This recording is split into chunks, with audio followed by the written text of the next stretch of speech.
Listen and welcome.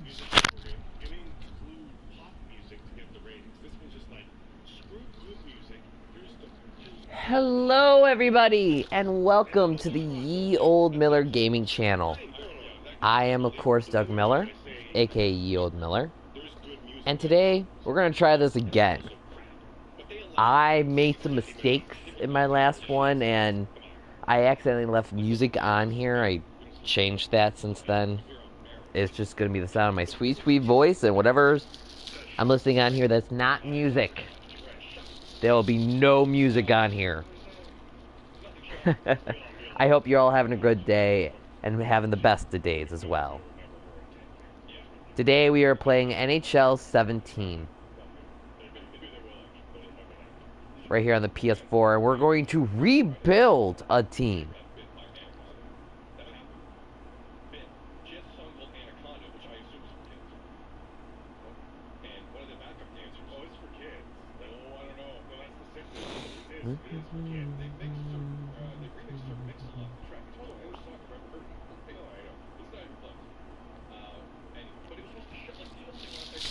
Alright, so I am a big time hockey fan. I'm a big time Sabres fan. I'm not going to rebuild the Sabres. I am going to rebuild a team. I'm rebuilding the Carolina Hurricanes.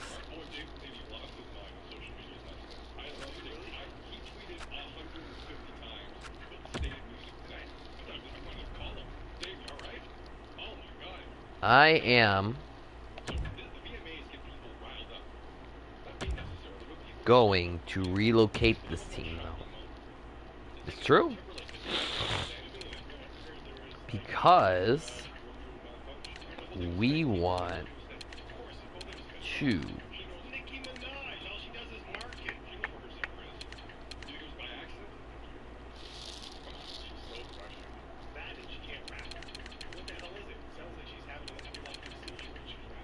let's see what team wants what.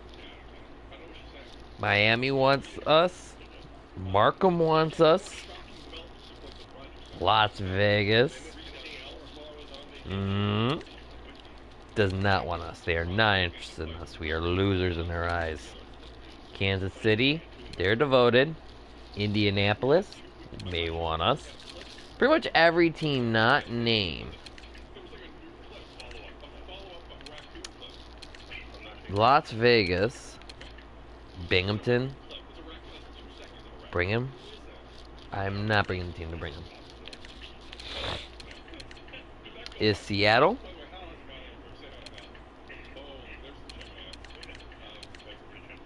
San Diego, Salt Lake City. Sacramento's interested. We're going to commence locations.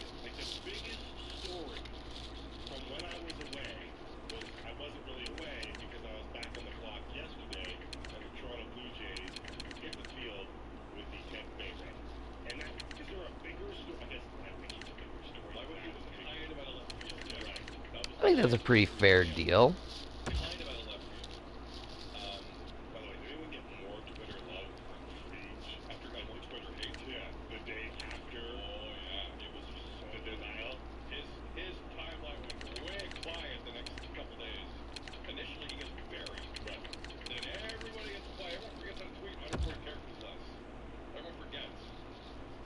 We didn't really change much.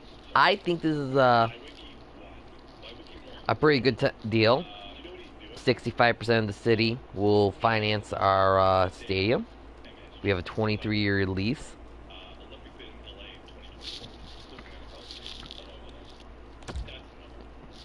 And we are going to bring a team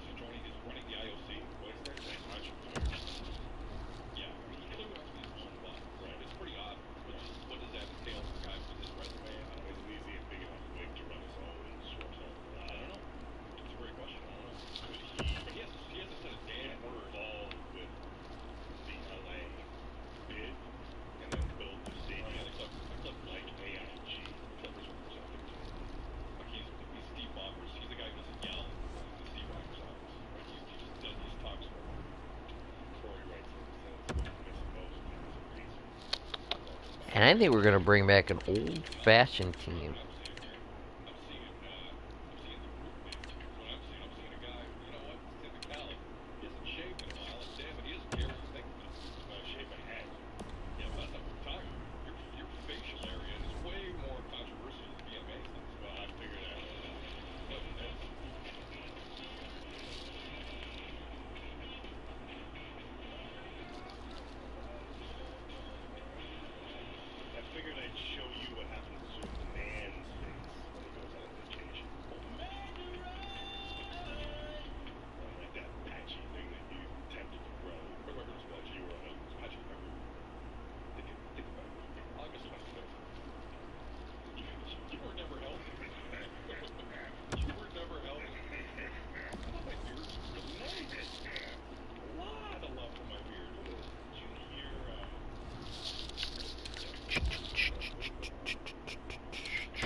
So, we're going to have some secondary logos.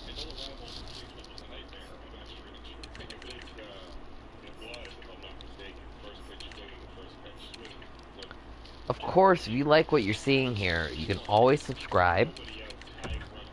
And you can always share. You can share on your Twitter. And of course, if you like what you see and you want to follow me, my Twitter and Facebook is on the bottom of the screen. I would love a follow.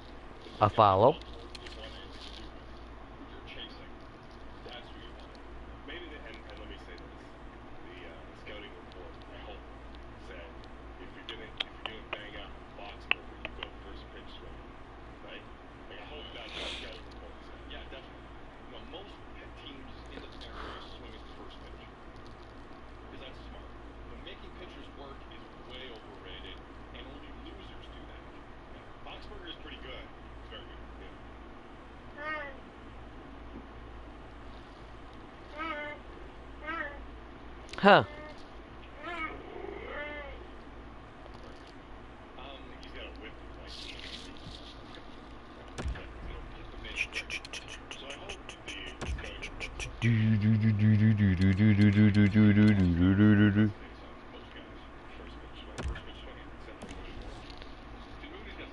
See, I'm going to make sure you guys realize I'm going to treat this franchise with a lot of respect. The Nordiques. Oh, by the way, we are going to call them the Nordiques, too.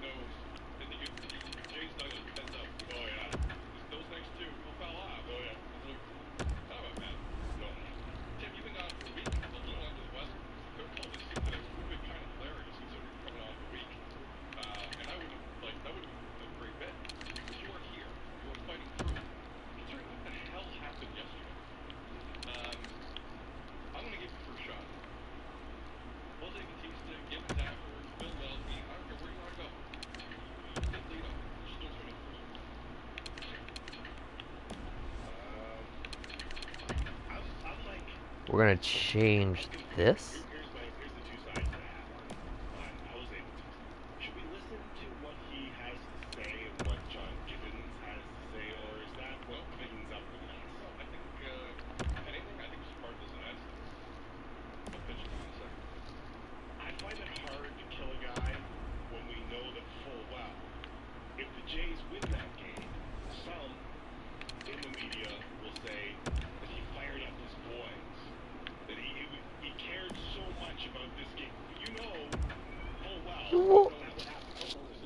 What? Come on. That's my cat. So I find it hard. Getting ejected from any game, however, is selfish. It happens all the time. But it's selfish. Batista got burnt pretty bad on this one.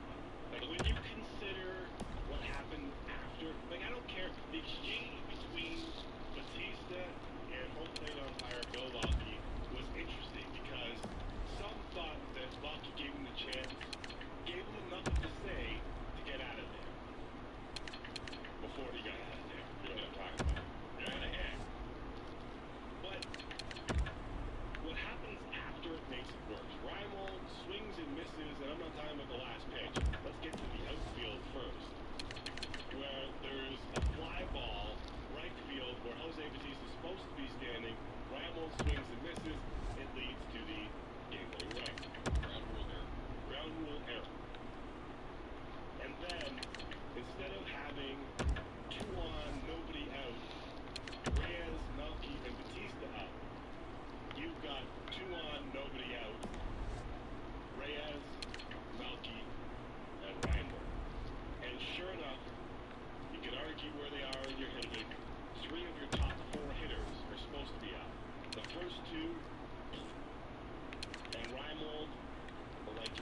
change that background. Now this year, stat out of that, I could not believe there had not been an ejection of a player on the Jays side before. I'm like, there's no way this is. There we go. I think that's a good looking secondary logo. Getting thrown out of any game itself. Because we're never going to use it. And there are different, you can spin it a bunch of different ways. Jose got hurt by Nolan Reinhold. Nolan Reinhold was standing there with that patch smoking after the guy blows it out. Yeah. Did you see that thing? Yeah. And it keeps coming down, like it's still burning. Right. So we call ourselves Trying to blow it out, and then you get burned. Because I think, hey, listen. the No Digs. The No Digs. Used Jose Batista in that game. I disagree. I think Reimold had things under control based on his history. Right. And hey, boom goes the dynamite, man. You're in a pennant race. I don't know what I just said because I don't believe it. Of course. Of course. You want to run the clips from yesterday? Because this was interesting after the game. I thought this was very interesting. We had Batista. All right, this is Jose in the clubhouse afterwards. Do I blame myself? I mean, if you want to stick to facts, the facts are that because I did say something, anything at all, I did get tossed. I guess you would say yes. But again, I feel like what I know I said was nowhere near warranting getting ejected. Jose Batista. Yeah, I had to change one little thing. I had to make the outside layer That's Jose's side of it. white and then the inside layer John Gibbons came out blue. to try and save this guy. Got there a little too late. So Yeah, John Gibbons reacted in his post-game. Oh.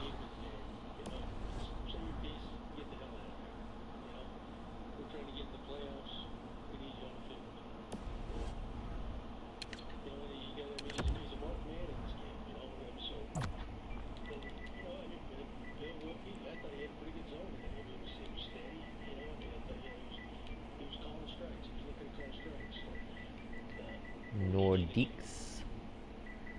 Oh boy, that last comment. I thought that was a little under the radar. No, I think it was, if anyone was paying attention, it was right on the radar. Now, you said before, trying to get out to save his man. Now, if there's one game where John Gibbons needs to sprint out as opposed to the saunter, well, that was it. Like, as soon as you see Jose Batista get in that spot, and it was a very calm conversation. I think that's what cost him most, was that it wasn't very animated. So managers got to get out there. But in the post game, Gibby did nothing to save his guy. Zero. That was scathing, in my opinion, from coach to man, from manager to player. If I'm Jose Batista, here's what I'm thinking. I'll be right back. You don't have my back. Do not have my back. Yeah. You said in front of a live mic, Bill Belkey's strike zone was pretty good all day. That is bad. That is bus throwing under stuff. Right. So when this winter, when Tim and I are sitting here, and we maybe slipped a note that Ken Rosenthal, don't be complete. Because that he'll remember for a while. And I don't think I'm overstating. John Gibbons picked the side yesterday post-game. And he didn't necessarily have to. But he picked the side. I thought it was pretty obvious.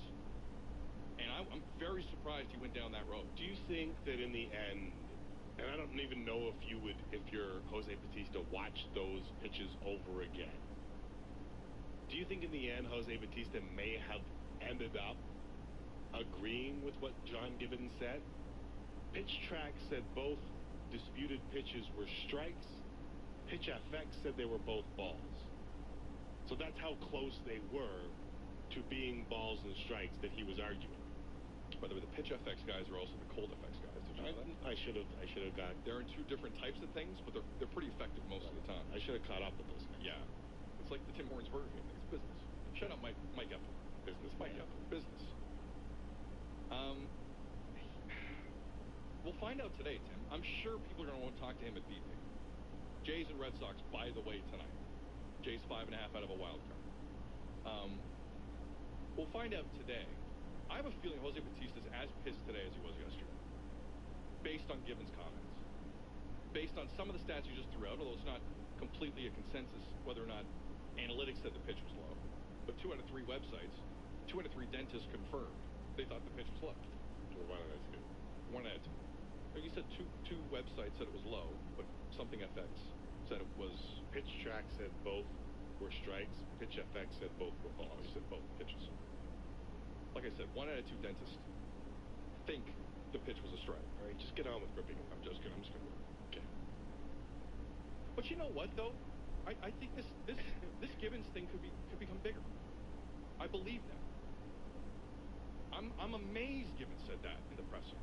If you want to get mad at Jose in the presser, get mad at Jose. I thought Bill Welke had a good strike zone all day, even if you're right. If I'm Jose, I don't like to hear that. I'm getting ripped enough. I don't need you in front of Mike saying Welke had a good day. I don't know. Maybe it's just me. But that's a bad comment if I'm Jose Bautista. You know what? Now that I think of it more, because you knew coming out of that game, regardless of whether or not it was right, because the whole thing about boiling one game or one season down to something like this is pretty damn stupid. There's a lot of ways that team could have won that game. However, you know, after Reimold drops a ball and strikes out in a spot where he could have won the game, that the entire questioning after the game from the reporters was about Jose Bautista. You knew the storyline today would be Jose Bautista number 1, Jose Bautista number 2, and how the hell you can't execute when you're trying to the rest of the way. Nicki Minaj 3. Nicki Minaj 3. Yeah. Anaconda. Right. So when you go out there and say something like Bill Welke's strike zone was okay, and your underplaying the part was get the hell out of there because we need you, we're trying to get into the playoffs. Like, in the end, this is a pretty damn big... I know you wrote them off a long time ago. April. Pretty much. I'm not joking. Yeah. You wrote them off in April. May was fun, but I didn't buy it. You didn't buy anything along the way. Mainly because you just don't want to admit when you're wrong, but whatever, I understand. Looking okay now. Correct. Correct. But you were still having the same argument the entire time. Yeah. Your argument didn't change. No, because I didn't believe they were that good. Right. Do you know how many teams have had a 21-win month in the last 2 years? I'm going to say 2. 3. 3 have had a 21-win month. All 3 went to the playoffs. All 3 of those teams.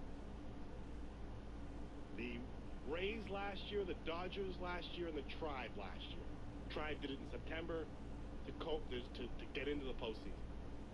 What I'm trying to say is not many really crap teams have 21-win months. So how is this team proving that it's crap when it had a 21-win month? Sorry, you're asking me that? Yeah. Forget Bautista for a split second. Answer. Riddle me this.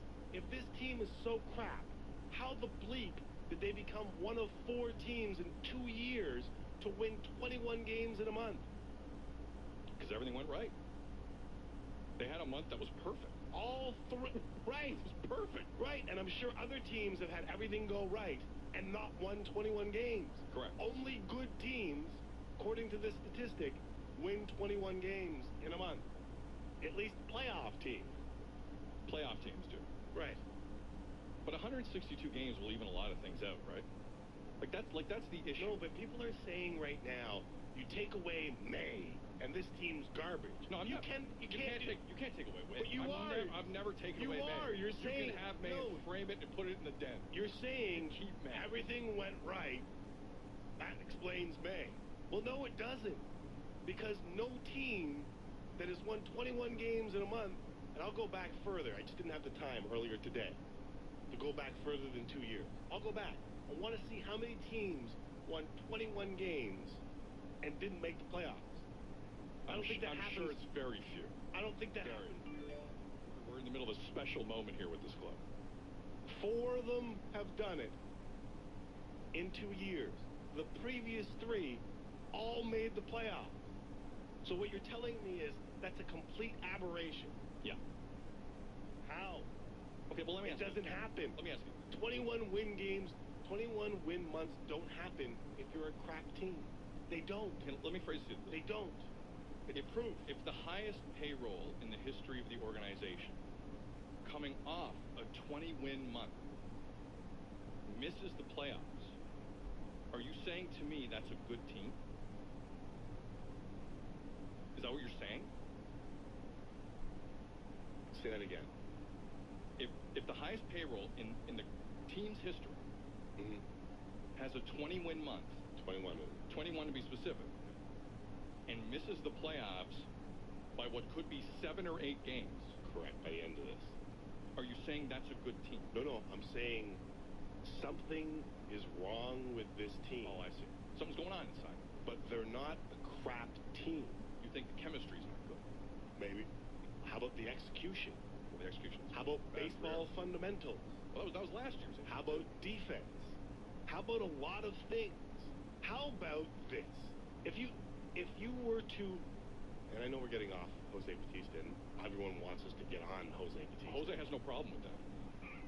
Jose's thanking us. Let me just riddle you this. If this season was the measuring stick, I'm with you. It's an abject failure. Every piece of this team in preseason that you thought might have problems as it went forward has. Starting pitching. Yeah, Hutch was good yesterday. He also had a 6 ERA over his last 10 starts. They struggled to pitch. They've struggled to hit. And a lot of those spots, second base, did they ever do anything to help second base? Not a damn thing. Did they do anything to help their starting pitching, even though they're getting great performances from places that they never expected it? No, but the point you're making is they're an injury away from being in big-time trouble with the rotation. They've been very lucky the last month and a half, even longer. They haven't been bit. Morrow's the only guy. And they haven't done a damn thing. Nope. They haven't done a damn thing outside Nolan Reimold and Danny I Can't Bunt Valencia. I like Danny Valencia. He hits left-handers. He's solid. I'm not mad at Danny Valencia. But they're in the position they're in. They're in the position. They're here. Everyone, there's a lot of apologists out there. I haven't noticed.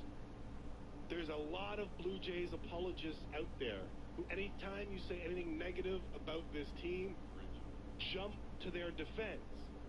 I look at the standings and say, how the hell do you jump to their defense? I'm giving you that May is proof this team's not crap, and yet the rest of the months that they've played, this team is, wait for it, crap. So where is this huge gulf in between these two sides of the Blue Jays haters and the Blue Jays apologists? You don't find a lot of neutrals, do you? No! There's no neutrals. There are no neutrals. Well, I'd like to think that I was a neutral. I thought they were going to be good.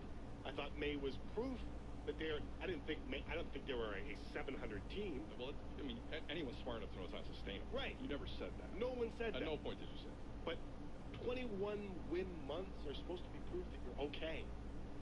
That you're better than 2 games above 500 now? 3. Looks about right. You know what? It doesn't make a lot of sense putting up a wild card standings when the Jays don't even fit on it anymore. So let's give that one a break. By the way, in Cleveland... Seriously. Like, come on. Listen, in Cleveland, the plain dealer is talking about a late season run. And they're a half game up on the Jays. In Cleveland, the Jays have to worry about Tampa. Those are just perspectives that you need to give people. It's true. If they win yesterday, the Jays win yesterday, they're 4.5 back heading into a series of 3-game set with Boston. We've lost 8 straight. Lost 8 straight. And then New York right after it. So you could have made hay. That's why yesterday was so frustrating. So many of those neutral Jays fans that get lost in the mix because the other sides are yelling and screaming so loud. I mean... Sorry, No, go ahead. It was good. Get it out. You need some cough drops? You good? Like, no joke. This guy's sicker now than when he left. Damn illnesses. You know what it is? It's the weather. Can I read a tweet that I got yesterday? Cold and hot. Can I read a tweet that I got yesterday? Along these lines? Terrence Humans wrote in. This is where I think that the two sides are going to come to a fight by the end of this Jay season. The dismissive sides and the hardcore Jay supporters. The two most vocal whiners at trade deadline day, Jose and Casey. Nice work today, boys. Casey has been hitting a wall too, hasn't he? Goodness gracious. I thought, wow. Like, I don't know if I agree with that. That's just a tweet from a listener. But the numbers would suggest it's not a ridiculous statement. Like, just on those two guys. Since that day. It's a crazy thing. And listen, we have gotten to the point, I think yesterday we got to the point specifically with Gibbons post-game. There's a lot of people in the organization, for a lot of different reasons, really, really, really pissed off. Yeah. Because how do you go from 21 wins in a month to nobody knows what the hell they're doing? And the guy who has sat there through all of it is John Gibbons. Literally from eye level, he sat through all of it. And I think we reached a point yesterday where guys have had enough. And not necessarily with Bill Welke, and not necessarily with trade deadlines, and not necessarily with the opposition. It's each other. We are getting to a dangerous point in what Alex Anthopoulos kind of wants to do here, because some of your big guys are not being supported internally. It's obvious. John Gibbons threw him under a bus yesterday. That's not up for debate. It happened. So where do you go from here? Your most important guy is going to get disrespected in front of the complete assembled media, and that's going to have no repercussions. We're here now. We're going to get to a point with this organization, this team, where guys are just going to have enough with each other, and I think we're there. I could be wrong. I think we're there. Question is, now what? Yeah, and that's to be determined in a room, right? Like, that can be sorted out, or it can be left to fester. Yeah, fester. Like, this is the day Anthopoulos kind of has to be downstairs. Well, but no. And You're wrong on that. I can let you. You can go Gibbons and Jose Bautista can talk that out. They can. No, but I mean, make them have the conversation. No, but they. No, but you said fester. Fester's a dangerous thing. Like, at least make them talk. All I'm saying but is Alex doesn't have to make anyone talk.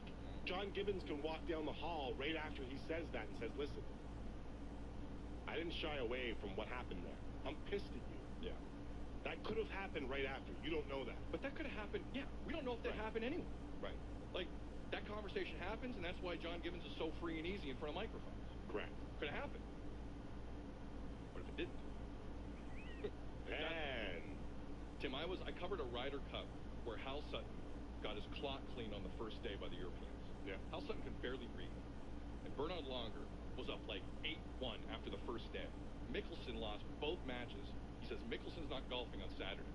Someone's like, have you told Mickelson this? He's like, nope. Gonna find out now. And what happened was the worst beating in the history of the Ryder Cup. These things have real repercussions if Gibby didn't handle this behind closed doors ahead of time. This is a real problem. I've seen it. But maybe he did. I could be wrong. We don't know. Maybe that conversation happened. right. When did Hal Sutton turn into Floyd Mayweather? Well, apparently the same guy. We'll find out a little later on. Can't read? Can't read. Got a little something for you later. Holy cow. Anyway, the Jays are playing tonight. They're 5.5 back of a wild card, and they need to win some games consecutively, if possible. I love how someone wrote in and said, thanks, Sid. Gibby needs to go. Not sure that's what Sid said. I don't know if I'm saying that. Why would you assume that's what I'm saying? That's amazing. I never said that. At no point did I say Gibbons has to go. We'll continue the conversation throughout. Greg Zahn's going to join us at around 3 o'clock. Got a feeling that could be good. Yeah. Doug Smith is next. Plenty to talk about with Dougie Fresh. Nick Kiprios is said to be stopping by. We will welcome that 44 days away from puck drop. When's the last time Kipper was on the show? Like, legit. Seriously. End of the Cup? Cup Finals? It's been a while. It's been a long time since we had some Kipper. Yeah, well, he does some McCowan every once in a while, but I don't think he's even done McCown in a bit, though. We'll figure it out. We'll ask him. We might have a special guest with him, too. Do you want some time for Jose Batista? No? Felt like it cut you off. Let's do more Jose. I could talk Jose all day. Tip and Sit! Sportsnet Radio Network. Sportsnet 360. Cooler than Math Club and almost as cool as Chess Club. The Fan Club. Log on to sportsnet590.ca. Now more of Tim and Sid on Sportsnet 360 and Sportsnet 590. The Fan. Teach me how to Dougie. Teach me how to Dougie. Teach me how to Dougie. Teach me how to Dougie. Everybody love me. Everybody love me.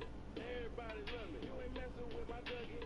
Teach me how to Dougie. Teach me how to Dougie. Teach me how to Dougie. Teach me how to Dougie. This fits so well. Tim and Sid, Sportsnet Radio Network, Sportsnet 360. Still to come, Nick Kifrios, who may or may not be with Gary Roberts.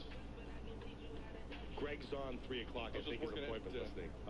Oh, you working out with Gary Roberts? This morning. My normal workout, and he couldn't keep up today. I got to tell you, he couldn't. He was like, Sid, listen, I've already gone around Ontario Place 8 times, and you're way ahead of me. Let's make it relax. I go, Gary, let's go. You know what sucks about commercials that we didn't have when we were on a podcast? Ivanka Osmak was just walking behind you, Dougieing. Really? And if I had time, I would call her back, but we don't. We need to talk to Doug Smith because we have limited opportunity to do so. I got to be honest, really regret missing that. Yep. But hey, it is what it is. Doug Smith joining us, Toronto Star. Hey, Doug. Hello, boys. What's up? It's all good. Listen, what does this mean for DeMar DeRozan? I realize some guys dropped out. That is a legitimate fact. But hey, this is now a thing. He's part of Team USA. Yeah, it's a pretty significant accomplishment for a guy who wasn't even on the original 30-man list when they announced it in February. Yeah. That's pretty good. He did get a hell of a camp. I talked to a bunch of people not connected with the Raptors who said he was one of the best players out there, especially in the scrimmage that Paul George got hurt in, and the one he only played in one of the 3 exhibition games. Right. Played that well, he made the team. Can some of this, for Raptor fans, can it lead to the optimism that a guy is going to be much more confident coming back from accomplishing something like this? Oh, yeah, we've seen it. We saw when the 2 years he was with the select team, he came back so much more confident in his own abilities, with a better work ethic, knew what he had to do, had learned how to take care of his body, get his rest, be prepared. This is only going to be better for him, I think, because it's pretty high-profile event on Saturday. Doug Smith here on Tim and Sid. I didn't see any reaction, Doug. I didn't read any quotes. Is he numb right now? Did he expect it? Is there a shock there? Like, how's DeMar react? I really can't talk to him. I haven't seen anybody who did. I called him on Saturday, but I think they were flying to Spain on Saturday afternoon. I missed them. All right, I'm back. Matthew Tilburg said hi. Hello. So no one spoke to him. I talked to Zion Wayne, and they were over the moon happy. Jerry Colangelo said he just beat people up. He won a job. Play a couple different positions. Can guard a couple different spots internationally, so he made it up there. I love how you put internationally at the end of the guard a couple positions. Yeah. Listen, I've watched a lot of Finland. I think he can really shut some guys down on that on Saturday. Remus Kokanis won't do anything against him. No, I think you're probably 16-17 bucks behind you. Yeah, no, there's some real matchup advantages that DeMar has going forward. Doug Smith, Toronto Star, here on Tim and Sid. Anything else on DeMar? Tim? No, I think it's a great news story for Toronto Raptors. It's a great Andrew Wiggins, something that will hurt. He's now with Minnesota. Well, depending on who you talk to. Some people think it's great. Is this good or bad? Because I'm undecided on whether or not it's good or bad. I think it's better for him. I think it's a better situation for him. I know he won't win as much, but he'll get more responsibility, he'll play more. And, now I think he could probably be right in the running for the Rookie of the Year. I didn't think he had a chance to play Cleveland with LeBron. So, that's another thing. It's not that bad. Doug Smith here on Tim and Sid from the Toronto Star. Listen, Kevin Love isn't done. We all know that. But is he ready for the expectations that are now going to be put on that team? I mean, he obviously realizes what he's getting himself into. He's had a while to think about it. But do you think he has that kind of makeup to be a NBA Finals or bust type of competitor? I don't Okay. He's never been able to do it or had to do it in Minnesota his entire career. The classic afterthought pretty much every season he got hurt. I don't know. That's going to be the big thing. When you got a guy who's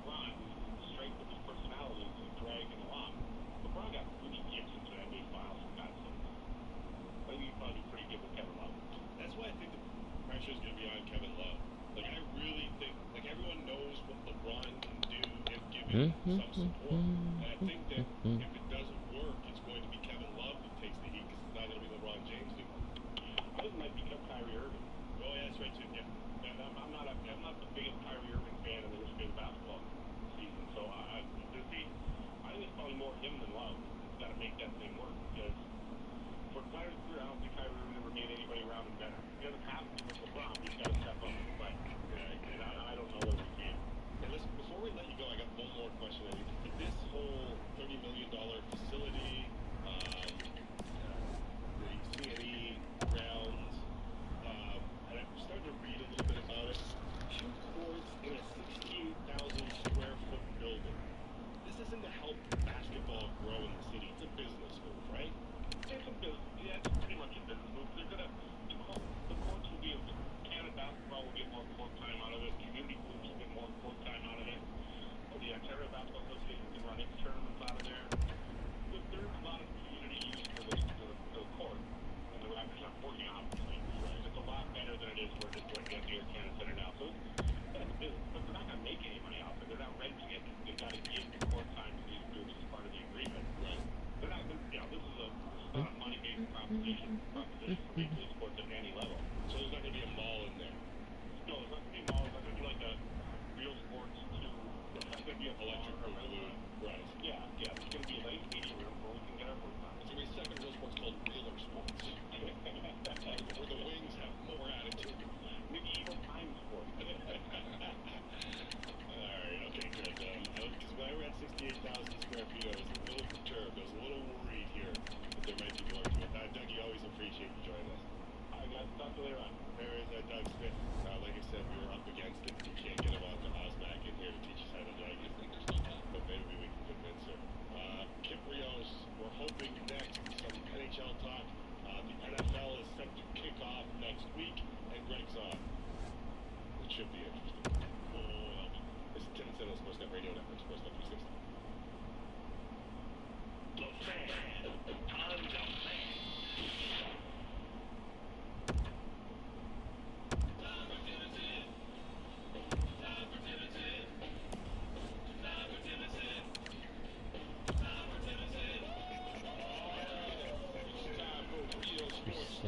Color. We're going to make. We can make that beautiful. Not only is Nick Kyrgios going to drop by for the first time since the group stage of the World Cup, at least according to one of our listeners. He's right. Is he right? Yeah. Kipper has been on since the World Cup. Since Greece Cote d'Ivoire. That's wild. That was a late penalty, right? Severance. Best part, the guy who wrote in, his name is Zeus. Speaking of Greek gods, Nick Kyprios has walked into the studio with a suit, and I'm not sure if he caught it on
kids were with me, and I just said, okay, this one we're just going to really soak it all in, and perhaps down the road, if there's a golf trip there, I'd go back there in a heartbeat and do a bit of the circuit. But this one was just Sussex Hills.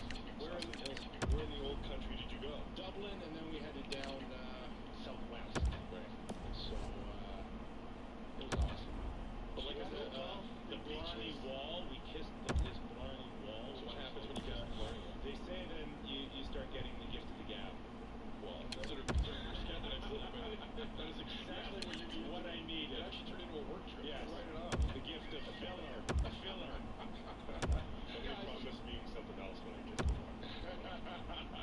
Good luck. Just good luck. Just that was it. I knew a Blarney in high school. You did that. So we got back about a week ago, and now we're just we're trying to finish building a house, which was a great experience. But in the meantime, we kind of missed So that's pretty close to the logo. I think that's... we're in rental, so ran out, and then I just said, So we're going to do that. And then we're going to do a little bit of this.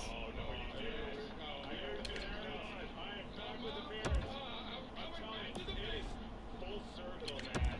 I feel like Marty McFly or whoever, and I'm just like Back to the Future. Are you in the basement?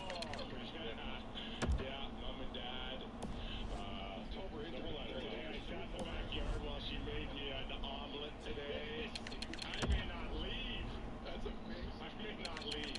That's amazing. Because I did this too.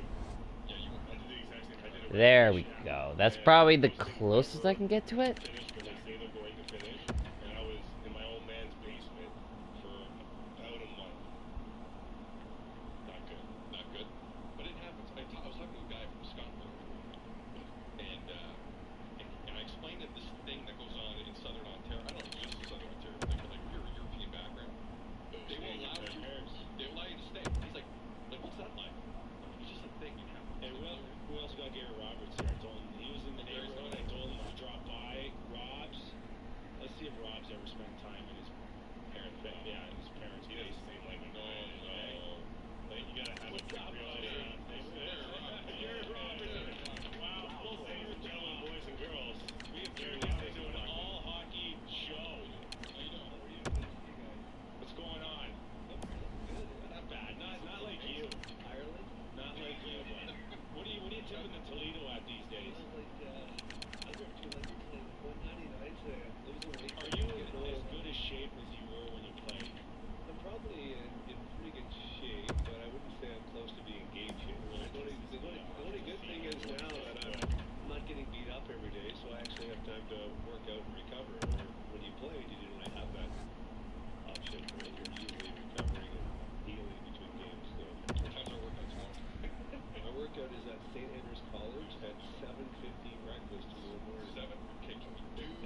I'm going to try to make this as accurate as I can without going crazy.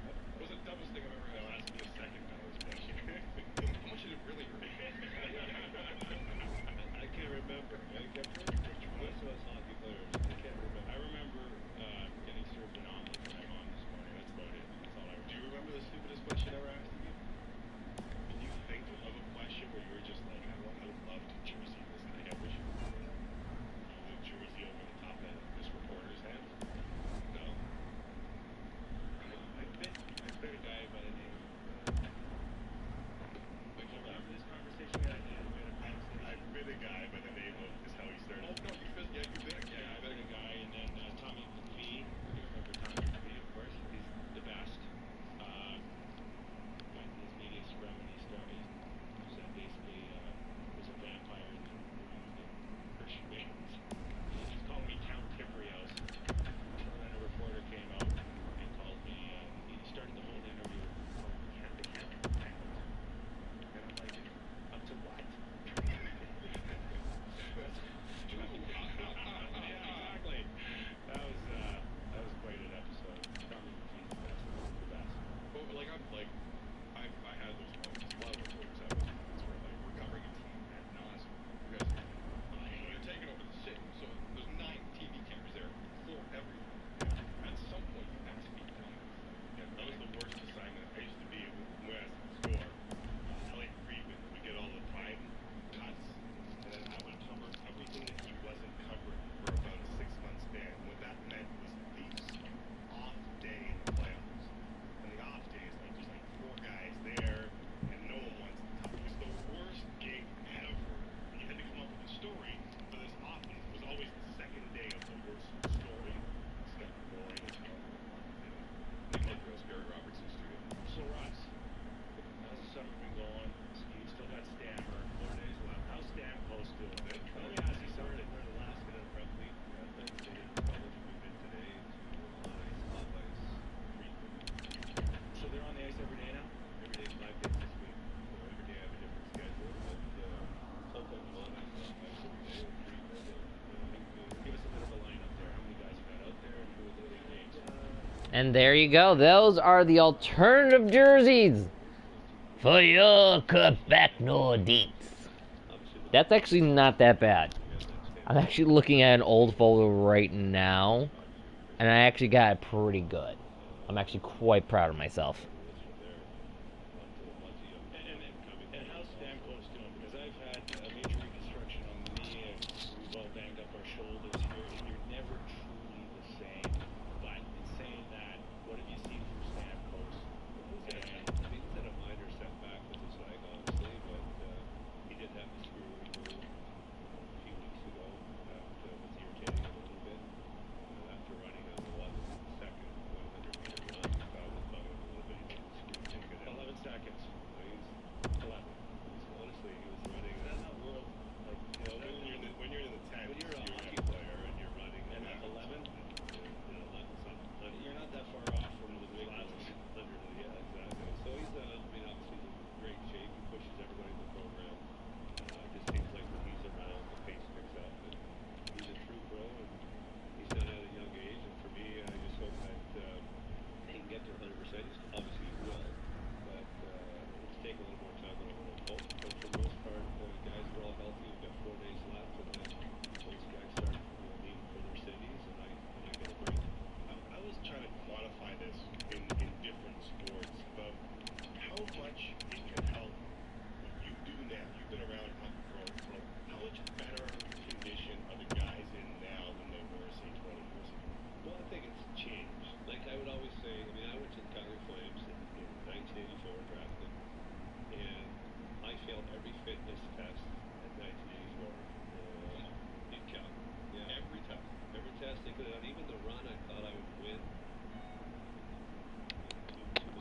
That was the standard back then. And I had an asthma attack in the 2-mile run and didn't finish. I barely finished. So the only test I thought I could do well was running as a lacrosse player. I didn't lift weights back then. And I came to Calgary, and they were the fittest team in the NHL. Yeah, luckily enough, I had fitness, like I had to walk up here every day and say, hey, what you have for I breakfast? accidentally had to On the nutrition and training, and that was I actually just erased that old one. I'm looking at the old one. I had like quite a few copyright claims on that one, so I just erased it. I wasn't gonna deal with redoing pretty much everything again, and The speed of the game is so much faster. And that is due to youth. There's younger players playing, less older players. With the game, the way it's played today, the speed of the game, if you're not training right, at 30 you're in the heat line.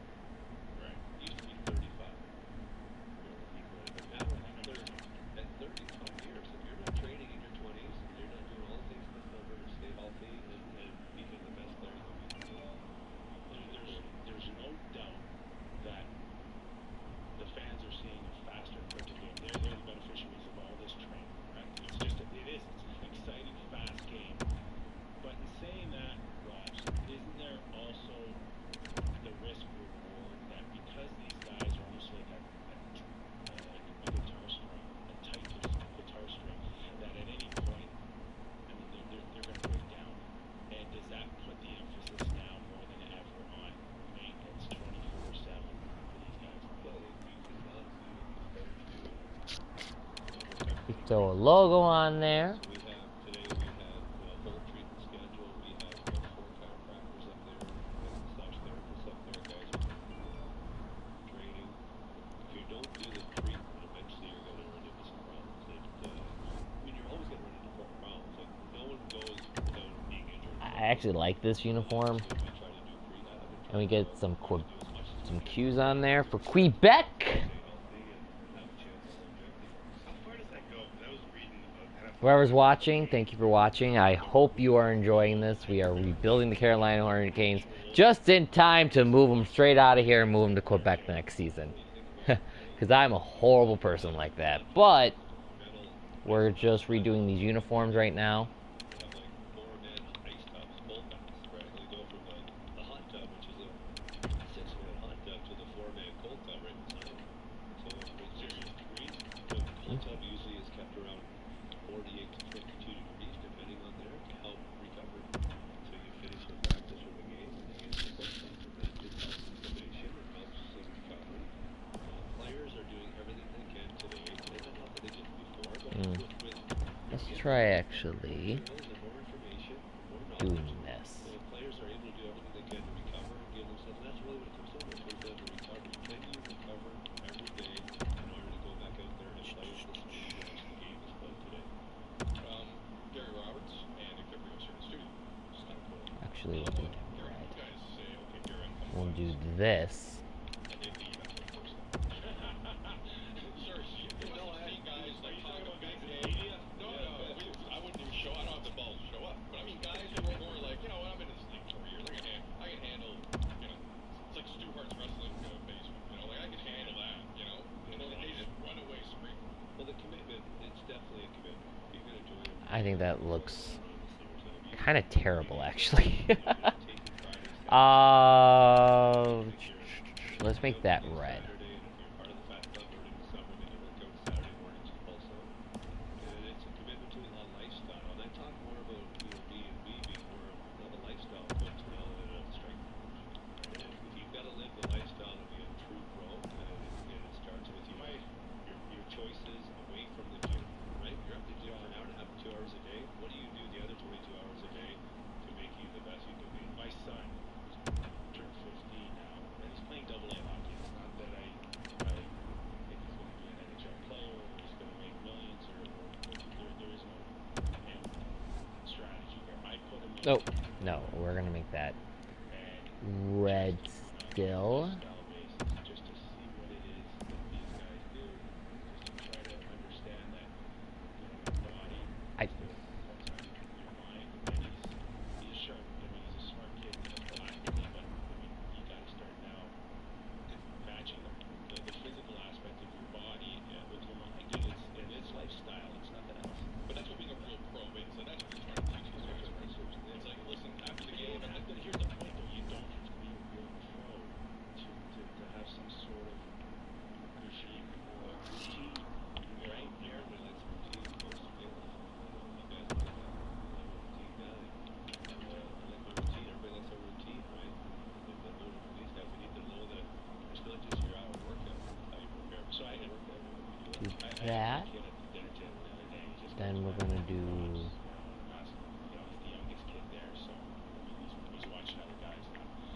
We'll just make that blue.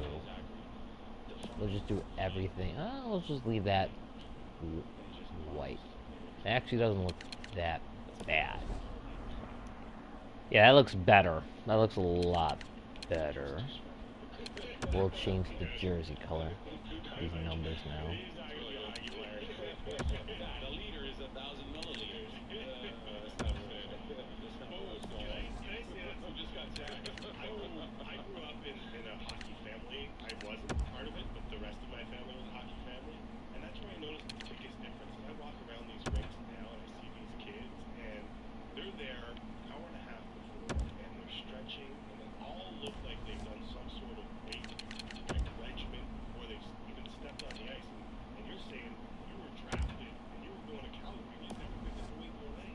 But I see these kids, around Zachary's age and younger, and they're already into this program. Do you suggest that for people who are out there, kind of like Nick in that spot where they have, they got a 15-year-old who maybe not necessarily they want him to play in the NHL, but they want him to have the opportunity to succeed in whatever it is they're going to do. Yeah, I think that's exactly the age to it. 14, 13, 14, 15. More of an introductory to the program and what it takes to be better at something. I would say my little guy, more practice. More practice, you're not going to get better. Teach Danforth is working on stick handling and shooting as well. You got to want to do it. Some kids are late bloomers, they don't get it till later.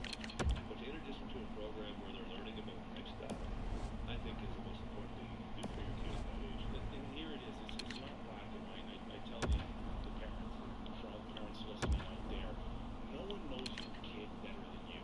Okay, not a coach, not a teacher, not a neighbor, not nobody.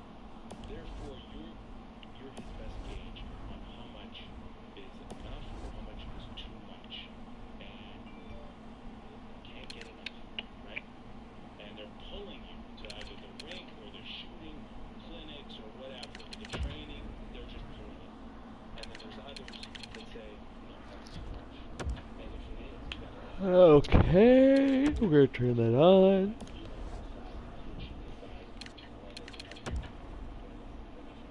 when it's too much or when it's too little. Except for Barry Roberts. Do you see guys in the league? We don't mention that. But do you see guys in the league who don't live that pro lifestyle? But things are still going good because they have the skill. And they're getting by. They're more than getting by. They're accepted.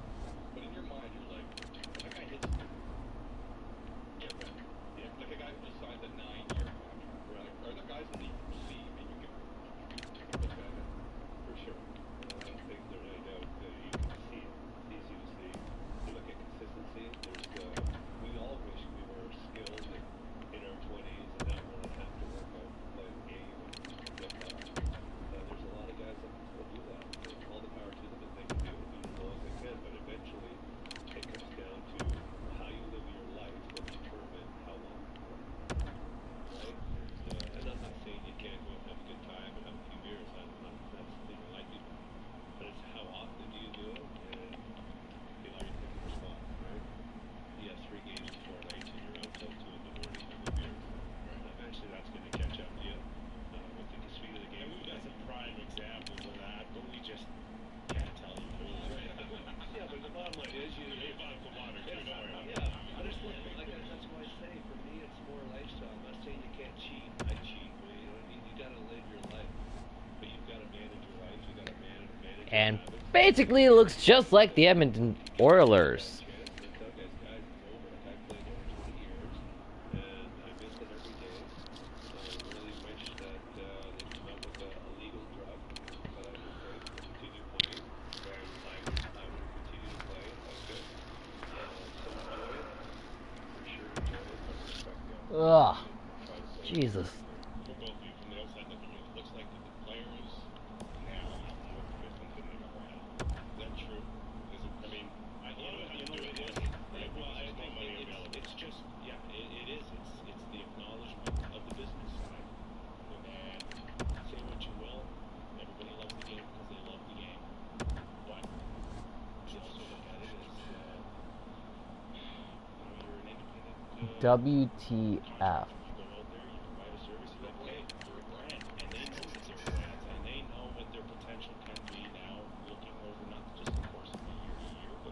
All right. Da, da, And one of da. the top picks now, Aaron Ekblad, is a guy that hasn't played one game, but now at 18, he knows that if things progress the way they could, he could be looking at $150 million over the course of his career. Okay? Now you tell me 15 or 20 years ago what first pick overall could forecast exactly what he was looking at financially. These guys know now what is out there and what they can make on and off the ice, and they go accordingly. It's like being an F1.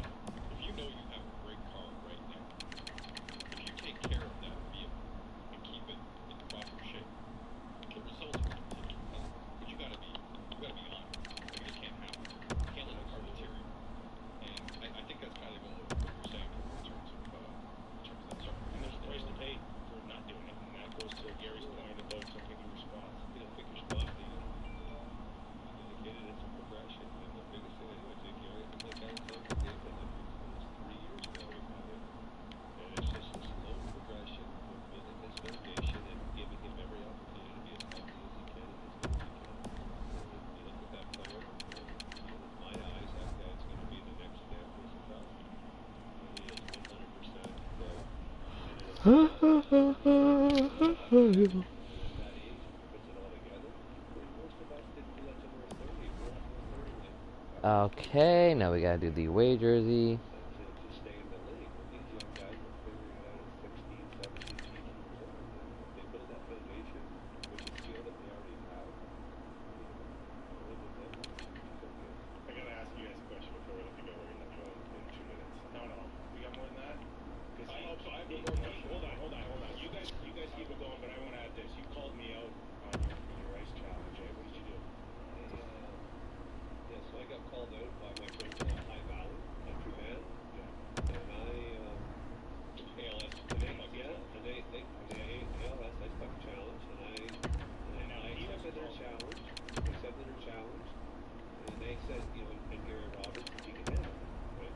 Country boy. Why? So I went on and basically They question your manhood. Why? they questioned me, these guys. Yeah, they were friends of mine. I haven't heard from them since I I got either called to out by Glenn Healy, you, the Brampton Beast called me out. Player Andrew Diego, I think his last name is, he called me out. Yeah. So did you do it? So I did it. So I filled up 22 bags of ice and ice-cold water in my cold tub at home that I talked about. And then I submerged my whole body. Inside the cold tub and then grabbed a bucket and put it over my head. Okay, here's what's going on right now. So Kipper has the GPH sport water. GPA sport water. Filling it. He's angrily filling it with ice. Did you want the good water or the go-to water? Your stuff there, whatever that stuff is. This East Coast, West Coast water war again. Are you really gonna do this? Are you gonna do this, Rick? I'm going through all this trouble not to do it. He got his suit on. He's got a ring on. This is unbelievable. That's why he wore his best suit. Get the water in here. Oh my God. Okay, go ask your questions. Don't mind me. Keep the show going. Okay, we'll Nick Kiprios is getting Let's ready. go, Jeff. Just bring the box in. Bring the box in. Don't bring them in. Bring some more bottles. Okay. We're trying to fill up this bucket for Nick Kiprios to do the ALS Ice Bucket Challenge. And then Azzo's got like a 1 cup at a time. He's bringing it in. Just yeah, we'll do it by Thursday. We'll have it filled by Thursday. My God. Yeah, Gary, while we're here,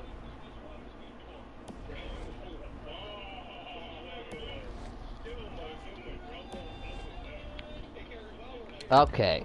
you know where Stamkos is going, right? Don't answer that. What are you doing? You know where he's going to go, right? No, I know that, but later. You know where he's going, no. All right, so Gary Roberts, Tim McCallum, and Nick Kiprios are filling up a huge bucket of ice water. Nick Kiprios, live here on Sportsnet 590, The Fan 360, is going to do the ALS Ice Bucket Challenge. Kipper, no joke, is in a spectacular looking suit with flip-flops. But this is going to be quite something.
Okay. We got a week to clean it up so McCowan can jump in. Jeff's got the show for this week, so Jeff's cool with it. My life leader is McCowan right now, but he's not here. That's good. What are these pant loads doing? In full suit. It kind of looks waterproof after. All right, now you know I brought the flip flops. Scotch guard that thing? What happened there? All right, history's been made. Oh my goodness. Keep going do that. Kipper, you've got to nominate 3 people, and you've got to donate cash. Yes. So I know you're tight as a drum. So Cash is there. okay. Now you called Matt, Joe, and Joe. If they There's all responded, Matt Sundin and Joe Nundick and both have gone dark on me. You know who's a good friend of Hockey Central at noon is Michael Bublé. I'm calling him out. Oh, yeah. All right. Bublé. All right, it's a beautiful day. He's a Vancouver Canucks fan, Glenn and Healy we doesn't want have him out Twitter, there. though. Nope, Heald is already done. He went this morning. I saw what he sent out this morning. Who else do we want, boys? I don't think Keith Pelican. I don't think Doug McLean's done it either. Oh, Doug McLean will do it on a beach in PEI right now. There we go. And have we seen any Bob McCowan sightings? No, but you had some requests. You could push that along. Bob, get it going. All right. All right? Get it going. Those are my 3 guys. So Michael Bublé, Doug McLean, and Bob McCowan. That's it. Shot on. 24 hours. Holy 24 hours. All right, listen, I want to thank you guys for doing this. Is live here on Tim and Sid. This happens. Just want to tell you, I'm taking one day at a time. Happy to be here. Give it 110%. And I put the Q on there because Quebec. So there are your uniforms. I'll show you again real quick how they look. I actually like them. I think they're not bad. Here's the home. Do do do do do do do do do do. Here's the away. We're going to take a break, see if any of the wiring still works, right? When we come back, if it does, And the alternates. Tim and Sid favor. Sportsnet 590 The Fan 360, and this is Ciao. Cooler than Mac Club and There. almost as cool as Chess Club. The Do Fan do Club. do. Now we will do the Labatt's Arena. Now more of Tim and Sid on Sportsnet 360 and Sportsnet. Here's how it looks right now. Honestly, it's not bad. But It was just a waterfall in here. I'm Tim McAuliffe sitting alongside Sid Xero in what has become a colder Tim and Sid studio. Well, I guess this is probably 5 times sports studio or whatever. This room isn't like the rivers and lakes that I'm used to. But you can't go chasing waterfalls. No. If you missed it moments ago in this very studio, Nick Kyprios took the ALS Ice Bucket Challenge. Gary Roberts delivered it, Oh, did he? and he wasn't shy. He dunked him like it was Bill Parcells winning a title game. Like that was, like he's LT. Yeah. And that's Bill Parcells.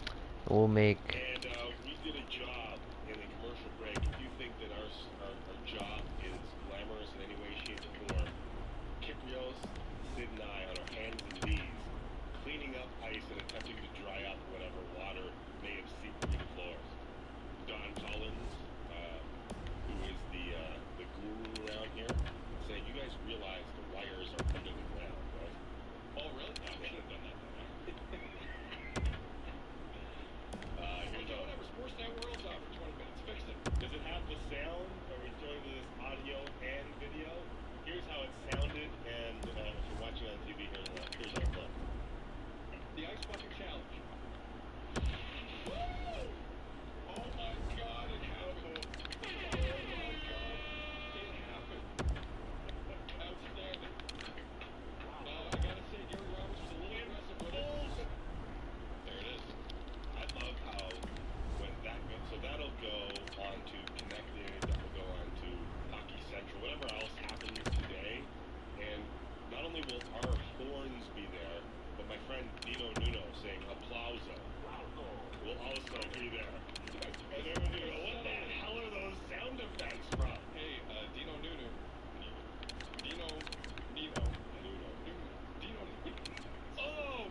apparently is a friend of Hockey Central.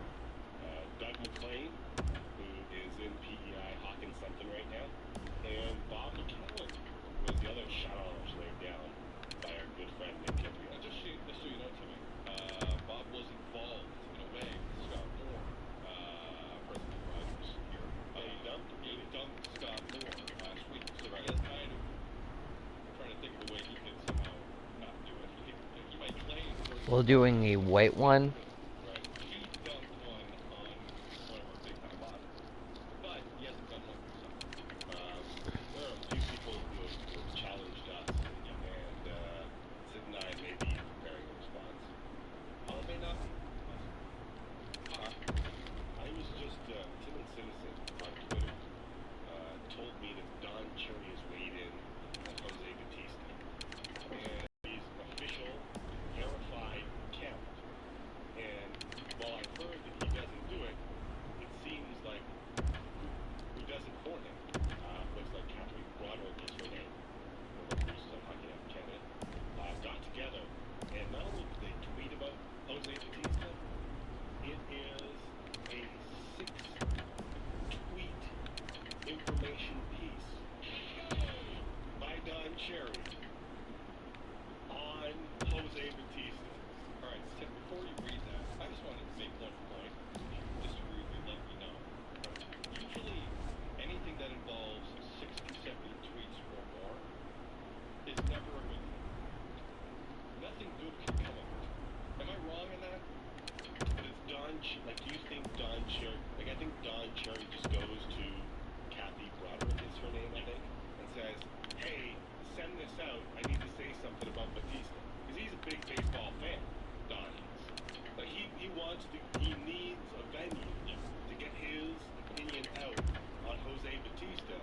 And I think, I normally agree with your circumstances surrounding 4 to 6 tweet, what do you call it? Opinions. Time, whatever they are. Nothing ever good comes out.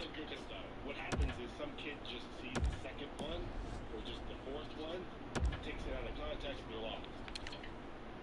I don't know. I don't think Don's different. I haven't heard. So I think we can believe. Now, I may end up reading this like Floyd Mayweather because they're set. Go from bottom to top. Some of them are run-on sentence. So I may struggle with the context, but I'm reading this for the first time as you hear it. That is the problem with the consecutive tweets, right? Do we have any tweet reading music? I think we do. Do, do, do, do, do. We don't like this stuff. This is Don Cherry. Let's go!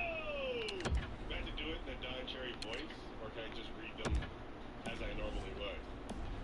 Bobby Orr, let's go! Stevie, he's our man. If he can't do it, no one can. Let's go! Let's go! We like rough hockey. Don't have a rhyme for that. Let's go! We should have had a rhyme. Well, I don't know if you should have a rhyme for Oh, hockey. yeah. Here's Don Cherry on Jose Batista.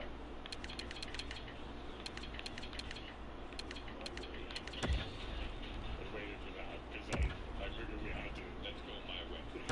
Let's go my way. All right, I'm gonna go. I'm really surprised at some people throwing Jose Batista under the bus. Don't they understand? He's passionate and he cares about the game. I tell ya, I love his passion. That passion is what makes him great. What I can't stand are those guys who strike out with the bases loaded and whistle on the way. Oh, well, another day at the office. I'll tell you another thing. Give me a hockey player that has the mentality of Batista, and I take him any day. I just cannot understand certain people throwing him under the bus because of his passion. I got criticized when Terry O'Reilly used to fight all the time, and he was our leading scorer. What people didn't understand is the passion that made him fight. It's the same passion that he used to score. I really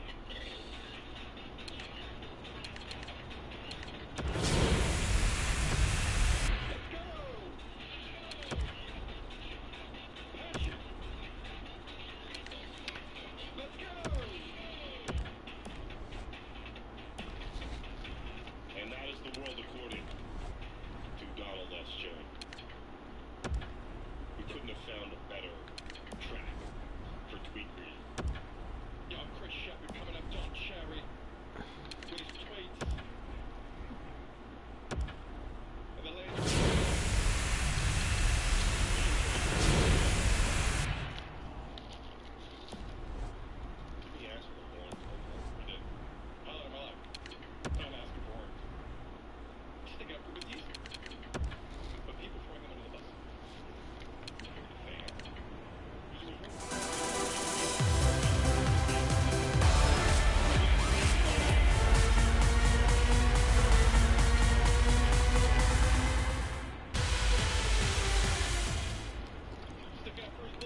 it.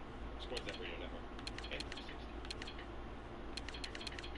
Now more of Tim and Sid on Sportsnet 360 and Sportsnet 590. The Fan.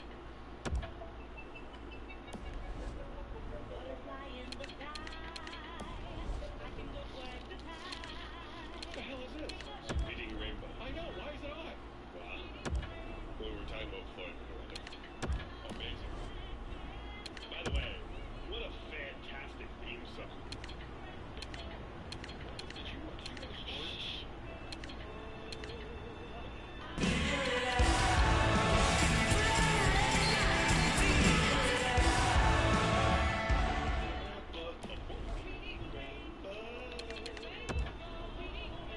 Did you hear the, Whoa!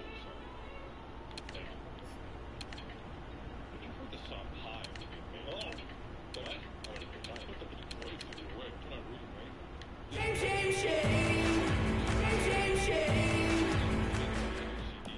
Pilot for a Reading Rainbow show. for those who don't know, Kickstarter is a website where people can donate There we money go. to somebody for a cause that they hope I believe we have just made ourselves a Quebec City Nordiques team that we will have fully functioning at the end of the season.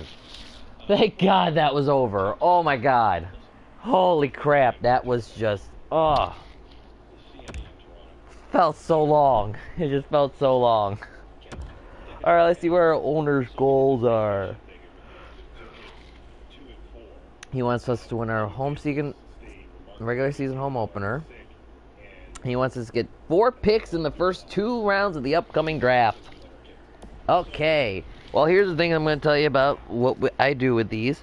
I technically don't really play the game. I actually do more of the business. I let, in the regular season, the player, the computer go, do the simming. Because the goal is to lose. And I can purposely lose if I want, but that wouldn't be fun.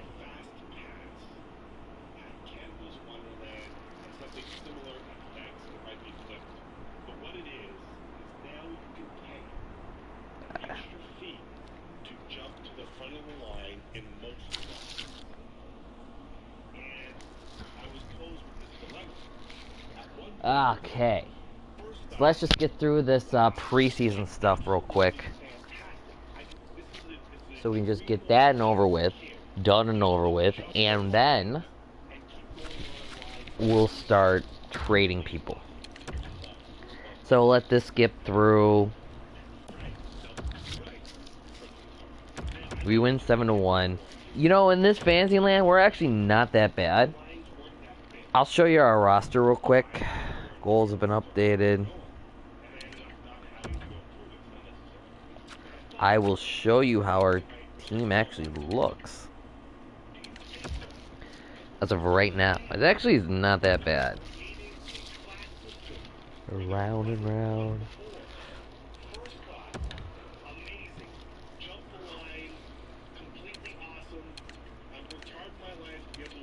Like the first, Jordan Saul will probably be traded. Actually, he will be traded. I'll probably try to get a first round pick for that guy.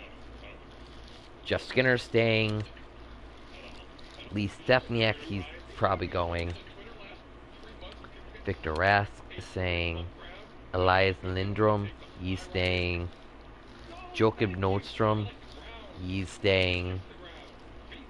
Phil DeGruppe, he's staying.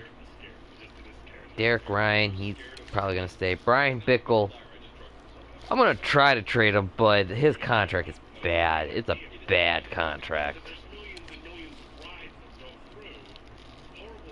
Sebastian Acho, our last round, second round pick, is actually pretty, he'll probably be staying. And here's our AHL affiliate. We have Chris Newberry, who's not that great. Actually, while I'm thinking about it, I'm probably going to start signing some. I'm going to sign a guy. jump the line with my child and pass another child looking at me and saying to his father, Daddy, why can't I jump the line too? And bingo has been called. This we're really seeing the movements. and I will do our updating. Now Canada's Wonderland, now the Toronto exhibition. Cut or uncut, jumping the line at the expense of others who have paid their good money to come. You can't have a We're probably going to be most interested in Nolan Patrick. He's probably the guy we're going to try to get. Georgetown. Now I say this knowing full well, I like Georgetown. Knowing full well that I can afford the fast pass. Shut up, Nashville. No, you can afford it. Of course you can. You're Tim McCallum, right? You can afford the fast pass. Fast pass. You can do that. But what about the kid who came out? Okay. What about Amelia? That's right.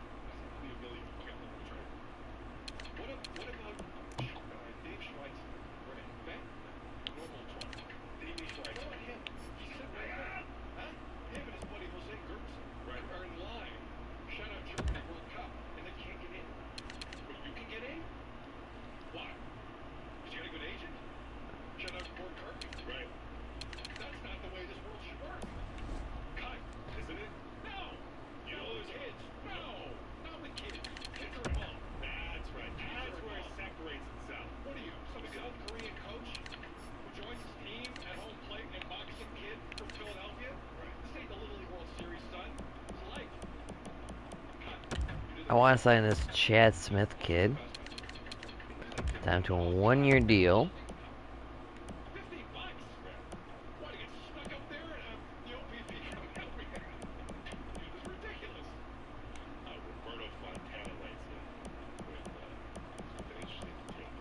What if everyone pays the extra fee? You can just like, oh, yeah, I'll take this across the board. Just pay it. You know what I'm saying? Just like, well, that's my commitment. So that's where I was. All right. I say cut. But thinking it through. People wrote in and said the fast pass is Disney is ridiculous. Well, then there's no fast pass. It's just tickets right. I mean, then We'll try to fix our budget here. waiting in the fast line. You know, I think I agree. You know, I've been thinking about one last thing before we go. All right, here's the deal. There's a piece of audio that a radio station in the States had. Where were they exactly? Where's radio? They had a piece of audio of Floyd Mayweather coming in and doing some promo reads for a military mission for troops returning. So they have this audio. They don't have to release it at all. A lot of them are bad things. You have to find Floyd Mayweather. You can't read like 10-second promo. But everyone does this all the time, and some people screw it up more than other people. Sometimes you're tired, and sometimes you just don't want to do it, and you end up sounding like crap.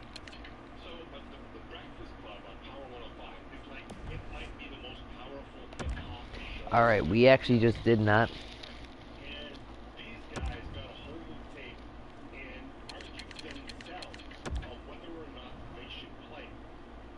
And they ended up playing. See, so now I'll say this to you.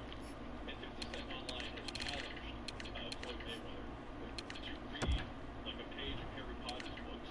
And if you do it, you know, the 50 Cent's going to pay like $750,000. So there's a lot of beef about whether or not Floyd Mayweather is a good reader. So they have this audio. They decide to run it. Tim and I are like, should we run it? Tim, I say, if they ran it, Okay. Charlemagne the God decided to run it. former fan intern. I roll with Charlemagne the God. I say we run Floyd Mayweather completely butchering promo. Here's Floyd Mayweather attempting to read promo lines to the station. So I had our producers pull up the unedited audio of him read drops. Now, this is the drop. He was reading.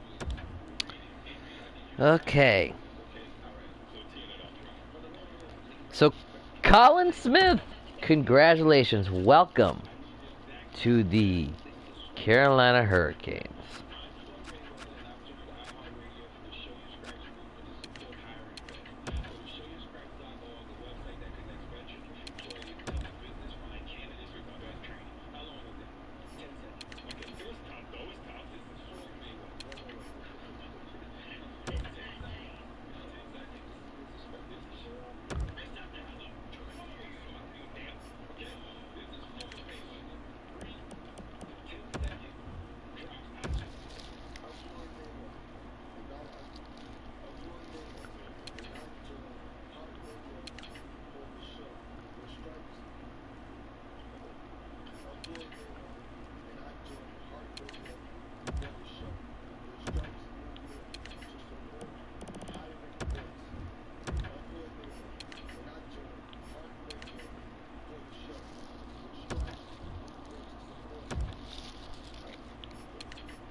Alright.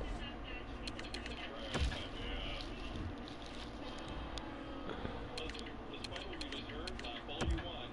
He's got way more money than you do. Laugh all you want. He can dry his tears with $100 bills. Many of them. Woo, we're done. I wish we had more time for that. Take the ball. Tim and Sim. Primetime Sports. We're gonna try to trade.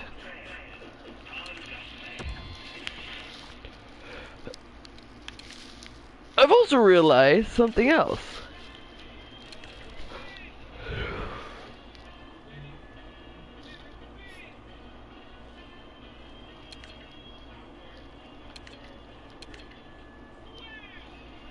You heard the man. This is the final hour of Tim and Sid's in Texas Primetime Sports. Jeff Blair will be in the chair. Bob McCallum. Your phone calls in the first hour. That is the Monday edition of Primetime Sports. In the meantime, you are stuck with me, Timothy McCallum, and Sydney Sincero, who sits to my left. Still getting over in a water that...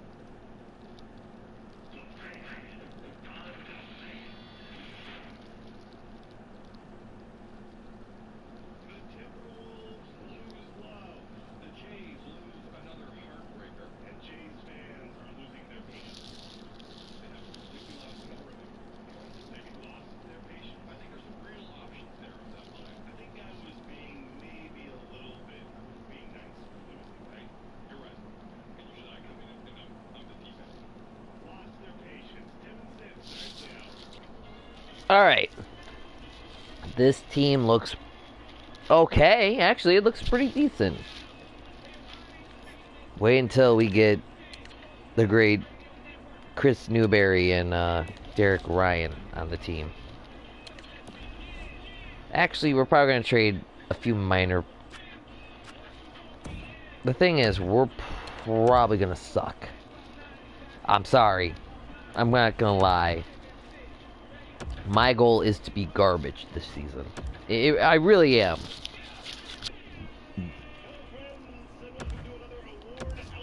Don't trade the young players. Jordan Stoltz is getting paid way too much. Sid Sincero. Say hello, Sid. Hello, Sid. We have to go there. I realized after I did it what position I put you in. I'm sorry. Do I have to do anything? No. All the stupid stuff I don't have to do. You don't have to do anything. You could have let losing their patience go. We always appreciate your interactions and or suggestions at Tim and Sid on Twitter and via the old-fashioned email, Tim and Sid at sportsnet590.ca. Coming up over the next 3 hours of whole brain goodness, we're going to talk about, surprise, surprise, the Toronto Blue Jays. And surprise, surprise, accountability. Surprise, surprise, Minnesota Timberwolves. Andrew Wiggins. Anthony Bennett. Counting down to kick off The Broncos. the Seahawks. The Tim and Sid ALS Ice Bucket Challenge. Today, In this room. and the Rogers Center, Sydney now dubbed Heartbreak Hotel. It is Heartbreak Hotel. That is correct, sir. It's Heartbreak Hotel. If only we had the song Heartbreak Hotel right Why now. would we have that? It would be so amazing to run. Here we go. Let this ride, Brett.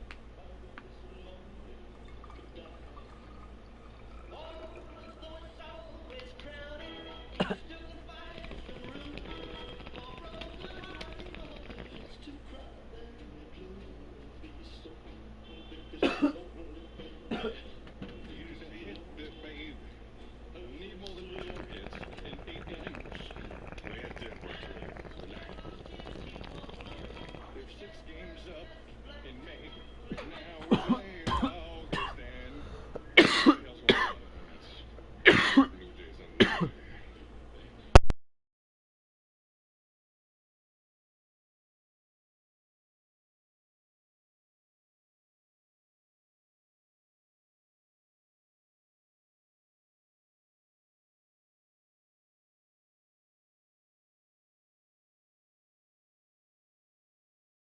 Let me tell you something, Mean Gene.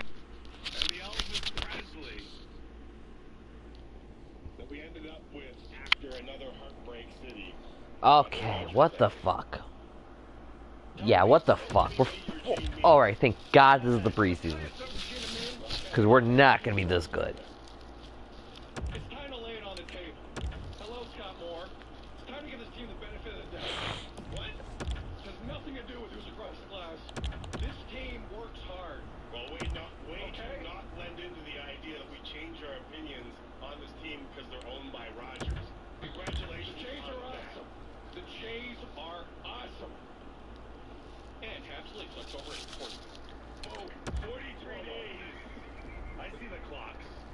All right, now get here and the Jays stop sugarcoating it because the boss is around. I never just quiver. You know me. Yeah. It's a great shirt, Scott. I like the color.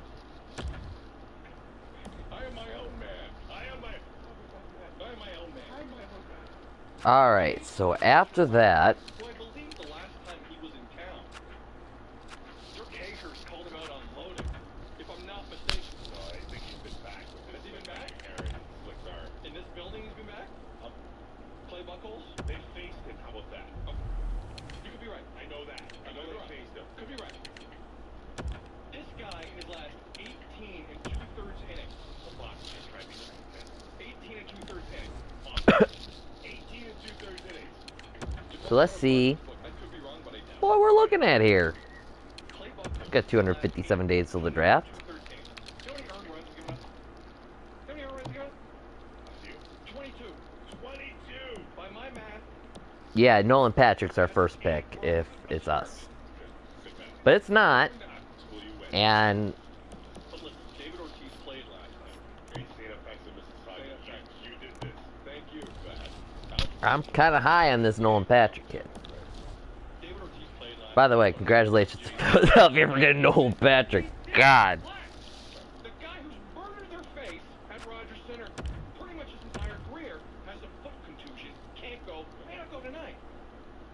I've noticed that the Kevin Seitzer hype has kind of died down over the last. No. We're going to decline that trade. I want a first round pick for this guy. Get more than a couple of hits by the bottom of the ninth inning. I think that Kevin Seitzer, how old is Kevin Seitzer right now? Like 40-something? So let's see what we do in our first game. 7? Alright, 4-5. We lost. Good. We lost. We got a point though, which is okay. Kevin Pillar learned his lesson. And more If importantly, we still suck at the end of the year, worth learning, we can get an overtime loss. replacement Nolan Patrick hits 212. Is voice chat on? I don't believe so. I think it's just mine. And hi, Lemon92. How are you? I hope you're doing well. I know we're watching. So let's go to the second game here. We're against Vancouver, who are also terrible. You have to excel here. And they won. By the Good, and we're now 0-0-2. That was pretty exciting. So we've had 2 points in 2 games. That's not bad. It's not bad at all. 8 minutes, and then the kid hangs a break. You think whatever happens to this team, the good feeling lasts. There's a cap on it. Right. There's a cap on positivity. Right. Sergio Santos walks the leadoff batter, or they try and sneak a hook pass. Try and sneak a breaking ball past one of the best breaking ball hitters in the league. At least that's what people tell me. I don't know how well Yoenis Cespedes hits breaking balls, but apparently he's a good breaking ball hitter. It's just embarrassing. It's just embarrassing. Like, is this worse than '87? There's an interesting discussion on Twitter last night that this collapse ranks right up there with the Jays in '87 when they went into Detroit and all they had to do was said this? It was a whisper. It was a fleeting argument. Where? Just some people say. No one we know, but it's out there. This is '87. Are you the one who chastises me about reading too much into Twitter oftentimes, now using the most ridiculous conversation? Well, hold on, here, let me finish, because I'm about to poo-poo it with you, caca it with you. This is nothing like '87. '87 was just a shock. This has been like, that was like 1 weekend where everyone's like, are you kidding me? That happened? This team has had several opportunities to get back on a horse, and they trip and fall. They're almost like the Three Amigos attempting to melt their horse. Like every time they try and get back on that horse, they get a foot in a stirrup flips out And slip. comedically slip. And then they fall flat on their face and are being dragged by said horse along some dirt road where you can see the dirt behind them. The Jays trail of dust. The Jays are trying to get on a horse of positivity, Right. have 1 foot in the stirrup, and are being drugged countless kilometers in the dirt. That's what's going on. That's the perfect analogy. And it's just embarrassing. This is embarrassing. You were 6 games up in May. This is embarrassing. Is it embarrassing? Is it heartbreaking? Is it frustrating? What's the word we're searching for? Or does it change every day? I think the answer to your Yesterday question was is frustrating. Today was heartbreaking. the word to describe this team is a living, breathing organism. All right. It changes every 8 I don't believe voice chat is on Lemon 92. If the word of the day is heartbreaking. Because it wasn't when Edwin hit that ball, admitted you thought it was out. Like me, you thought it was out, jam done. Hey, let's get back on the bandwagon because it's gonna roll again. Agreed.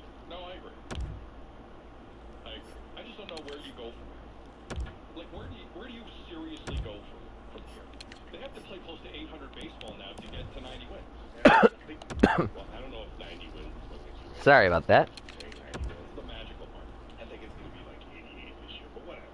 Even if it's 88, it's still gonna put 700 ball against 88. You gotta figure it. I know.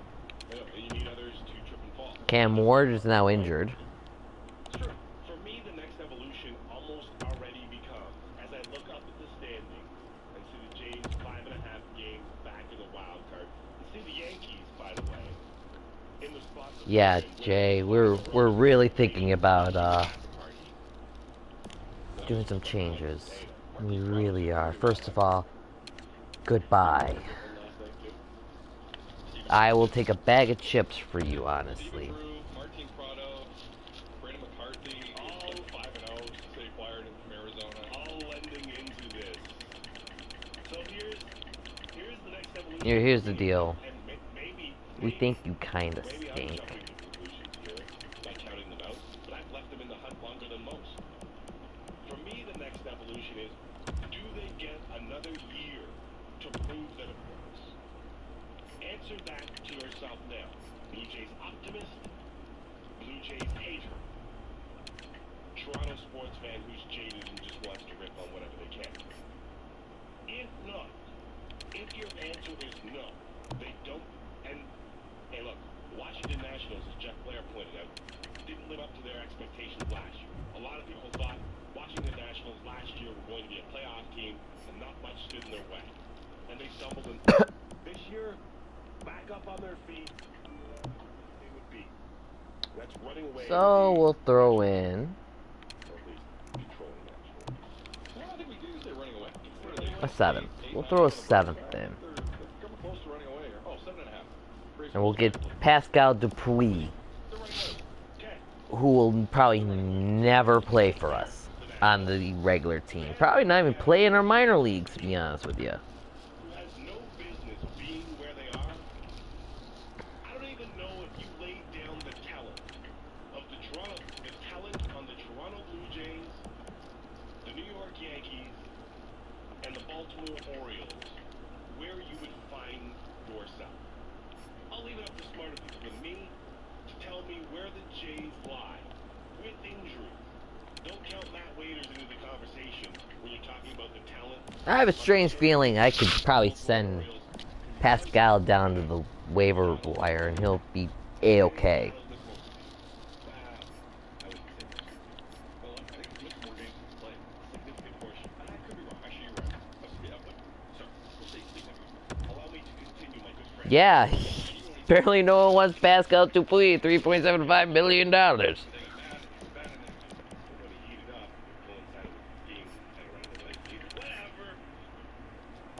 We're probably gonna send up a kid. So if we're gonna start talking about accountability, yes, Alex Anthopoulos looked at this team, knew where his weaknesses were heading into the season. The entire, unlike most seasons, most We get a 5th. We lost our 7th, but we get a 5th round pick later on. I think that was not a bad trade for us. I think we could have done a whole lot worse than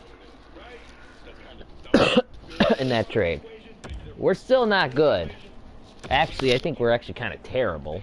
But hey, what do I know?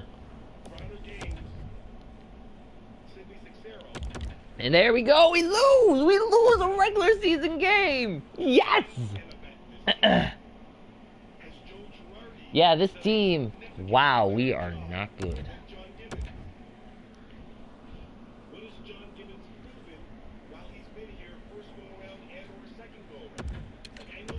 We'll have... The fans are still kind of excited. Wow, yes. We are terrible, guys. We are just not doing well. Why am I excited? Because the worse we do, the higher draft pick we'll get. I mean that. What I'm going to try to get is the top pick for mid. And I'm not talking about having some mid-level first-round pick. I mean, we are going to try to get the top pick in the first round.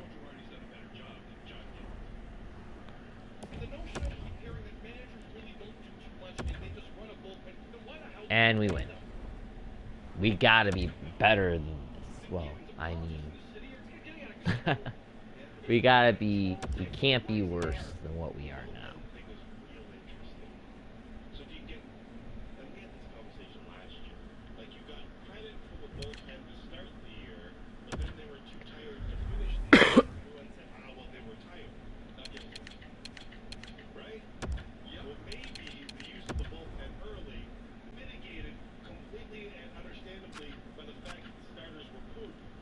Alright, let's see what our owner wants. The old crab apple. He wants us... It's coming close to where we have to win our first regular season game. I'll probably play that game. Yeah. That would probably be a game I'll probably play. Just to win that one game. And then probably after that, we're going to start sucking. We got to start sucking this year. This year, in my opinion, will probably be our worst year. Doesn't mean next year we'll make the playoffs, but it does mean we'll probably get... The fans are not happy with us right now.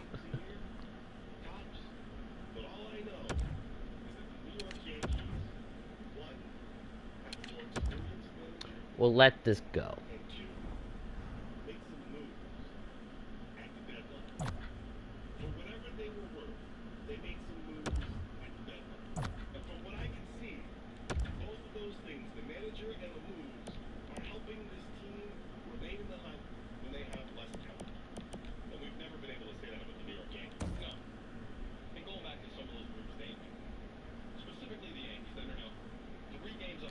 Alright.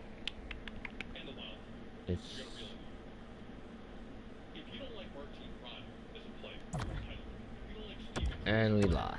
We really needed that money, but hey, if we can't win them all. He asked us.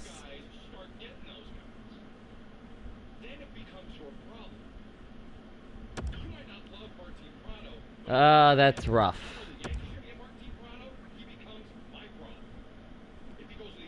So, we gotta make a big trade to get another first round pick.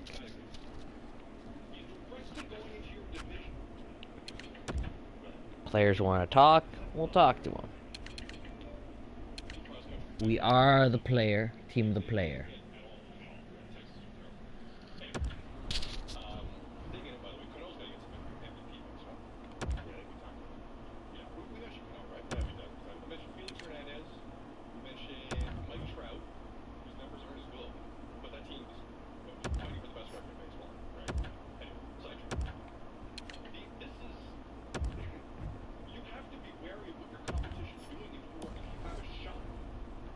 Alright, so apparently I pissed off Brian Bickle. Well, I can't really trade it because you're worth $1 bajillion.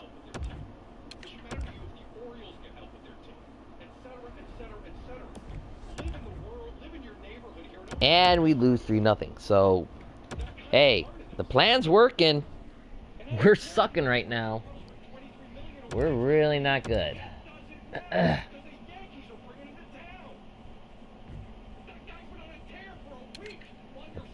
Looks to be a bit wicker than normal.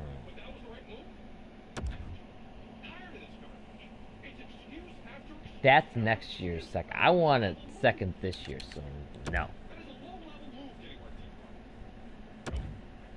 I could probably package him and get 2 first-round picks.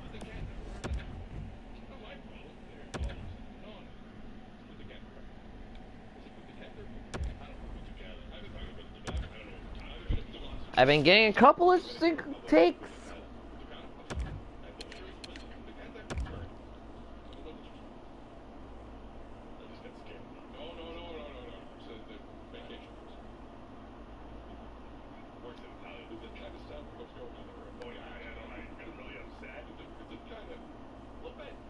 Brian writes in and says it's not about talent, it's about leadership, pride, determination, unselfishness.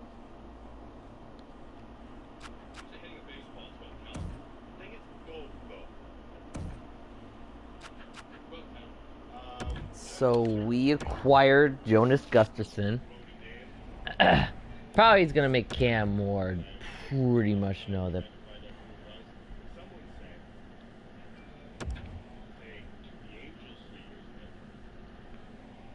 Probably sooner rather than later, he'll probably be traded.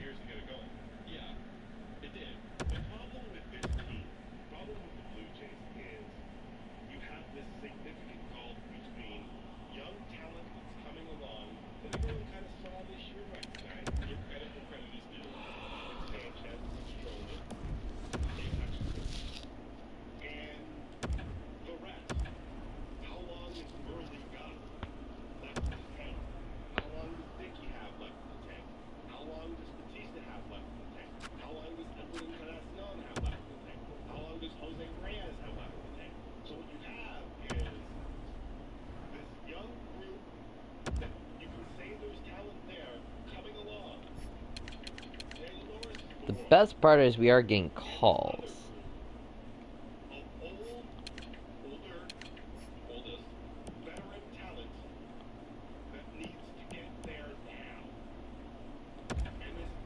We'll probably trade Landon.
Yeah, they weren't that beat up. I traded a guy who wasn't gonna probably be my starter, to be honest with you. Against the Toronto Blue Jays at Rogers Center. I added hilarious at the time of the memo for Major League Baseball. So the Jays can keep that win as they finish 9 games out of the wild card. So congratulations to the Toronto Blue Jays. For the Blue Jays won't get an opportunity to get swept after all. They'll just lose 2 or 3. Win number 66 is safe, kids. Holy cow. Arash, so what now? What now? I was just listening to what you guys were talking about and kind of the A crossroads bad of the team that's probably gonna get it worse. It's just kind of repeating what the team does every 5 or 6 years. I mean, I started covering the ball club in 09. They were in the exact same situation. You had Willie Halladay and who just come off B.J. Ryan and A.J. Burnett, and then it was Marco Scudero, and then it was Scott Rolen. But then there were the young kids coming up. You know, Ricky Romero looked legit, and J.P. Arcevia was going to be the catcher of the future. Soon thereafter, Brett Laurie was emerging. At some point, this organization had to decide what it was going to be. Was it going to be for today, or was it going to be for tomorrow? And obviously, they made that decision. And now here we find ourselves, guys, you know, 5, 6 seasons later, and we're in the exact same scenario, just change the name. So the decision now becomes, this offseason is, do we go for it one more time with this nucleus, or do we start all over again? And if we start all over again, will it be with the usual suspects at the top of the organization, or will it not? And something tells me it's going to be the latter if the reset button is pushing it. Is there a chance, in the name of Manuel Lee, that this team gets an opportunity to swing at it for a third time? I mean, there could be, Tim, but still there's tinkering that needs to be done. Oh, yeah. You know, major tinkering that needs to be done. I mean, that's going to be a very interesting question this offseason. It has, you were right. I mean, this has way more to do with the top. They're interested in. It's what's the vision moving forward? Do you really believe that this can continue? And it's, I mean, you get into a very dangerous situation because you still want to get value for some of your pieces. And you can get tremendous value for Bautista. You can get very good value for Encarnacion on his 2 sides. And you might still be able to package something and get something for some of the other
I can leave. You know what? I could probably leave. It's only been 12 games. About to be 13 games, actually.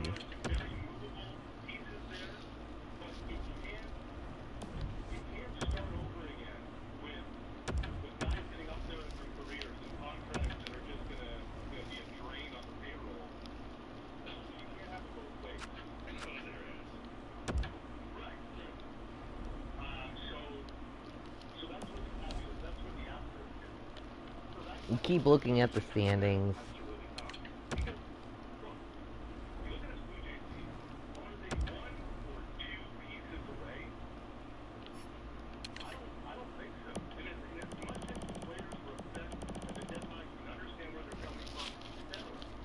Minnesota's not good. They're pretty bad, actually.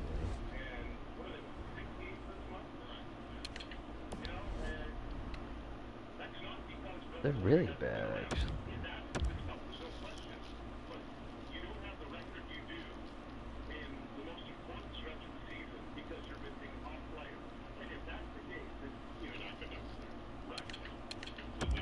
We'll just do a quick team meeting. Prep up that team. So it comes down to this, and if I'm paraphrasing or being overly simplistic, we play 700 ball or watch as your future is decided to be.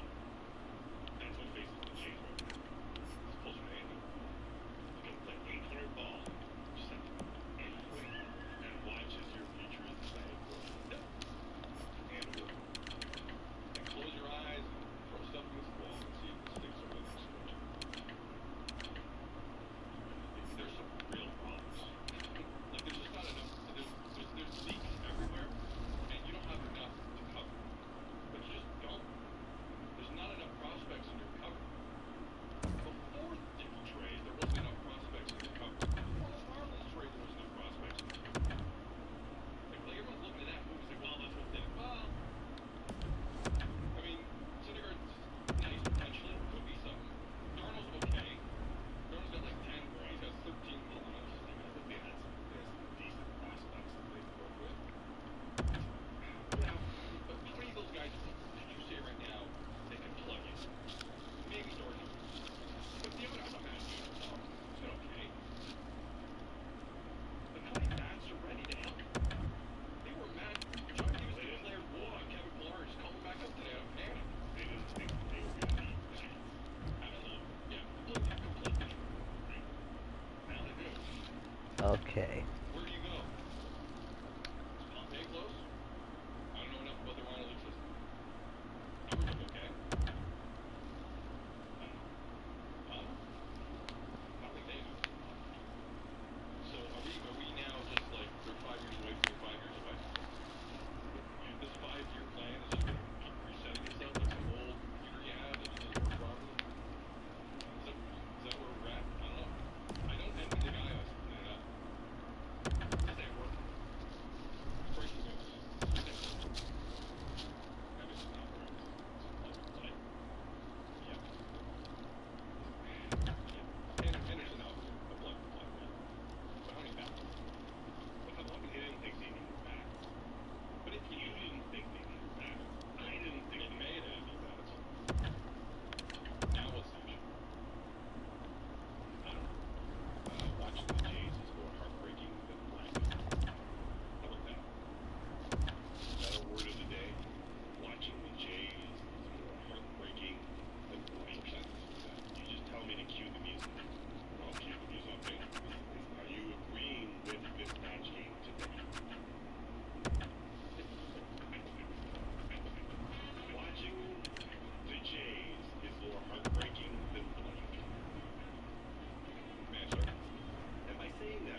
Okay, who should we do next? For Michael Sand in St. Louis. And we will continue the match game. That's why the music came back up. Because we're going to continue the match. Oh, this is going to be a thing. Oh, it's flowing right now. We are going to knock We'll do the King and Tim defense Hortons thing. off the Canada trails with this very match. See, I thought you were just trying to do different ways. That's Tim Hortons. Yeah, let the Gallagher's run. We'll do the states for today and see what we can get. Cause we're Whoever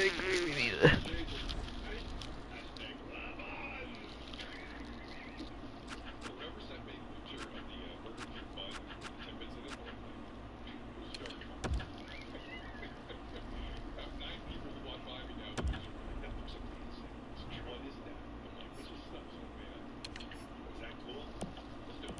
We've got a bunch of things coming up, including we're about to get you started on our NFL coverage in a very unique way.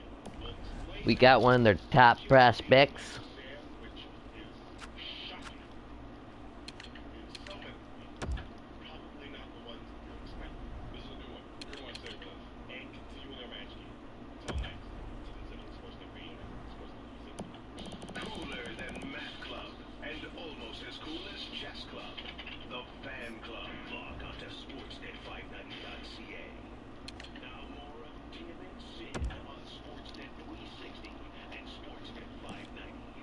The Fan.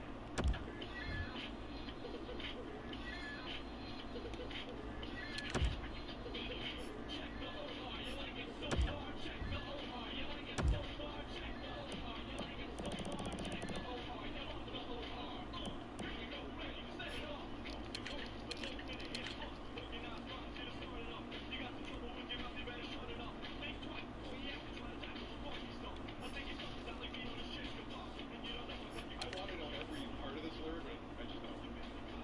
You ever catch people doing that? Where they're in public and they got like headphones on, you can look cool and mouth the lyrics. Equestrian. Letter band. See, that's the big run. All right, let's get the story here of the day. One of the stories of the day.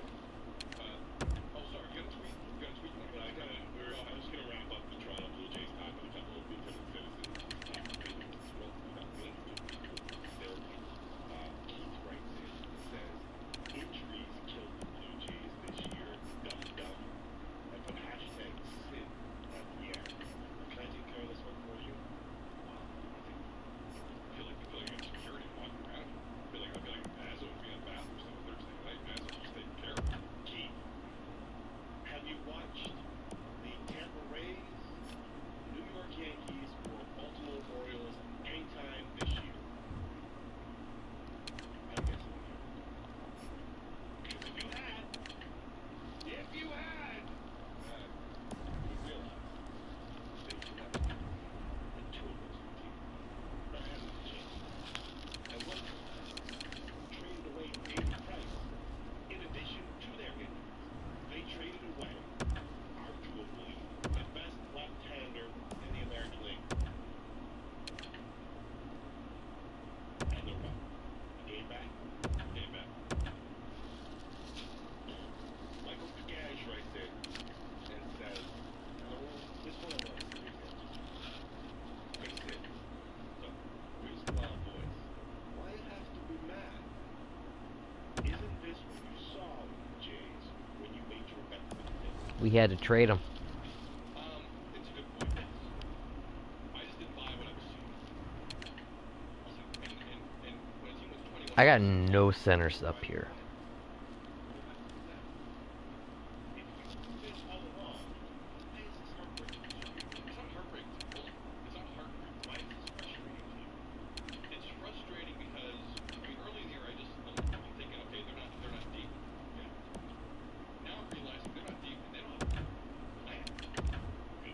That's what I think we're all starting to kind of, doesn't matter which side of it you put on, what's the plan here?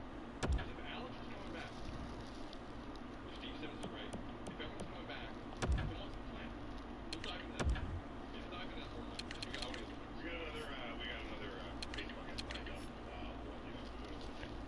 We like him. We like Jake. I think he will be something in this league.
We're 20 games in this season.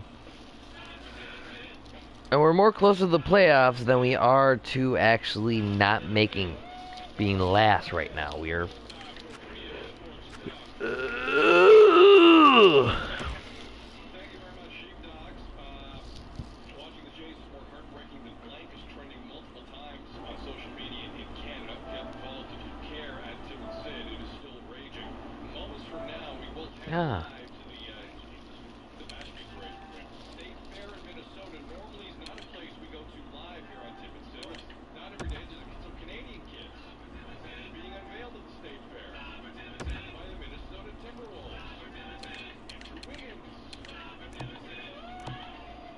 Anthony Bennett, Thaddeus Young, and another guy. Did you know that if you count both Brampton and Vaughan as a part of Toronto, that they are suburbs of both within 20 minutes at most stone's throw, unless something happens stone's throw. Alright guys, I think I'm gonna call it this for tonight. At least for right now. Let me just save my progress. In the NBA's history. And today, they're being unveiled as members of the Minnesota Timberwolves. Overwrite current file. We're going to go live from Minnesota and let you hear a little bit of that. I don't know how this. I gotta be honest. I want to hear from Wiggins, but I don't know how this. Well, he hasn't been able to talk about the fact that he has joined the Minnesota Timberwolves. I hope you guys have a good rest of your day. Guessing we're going to get out of Hopefully we'll see each other eventually pretty soon. And of course, peace and love.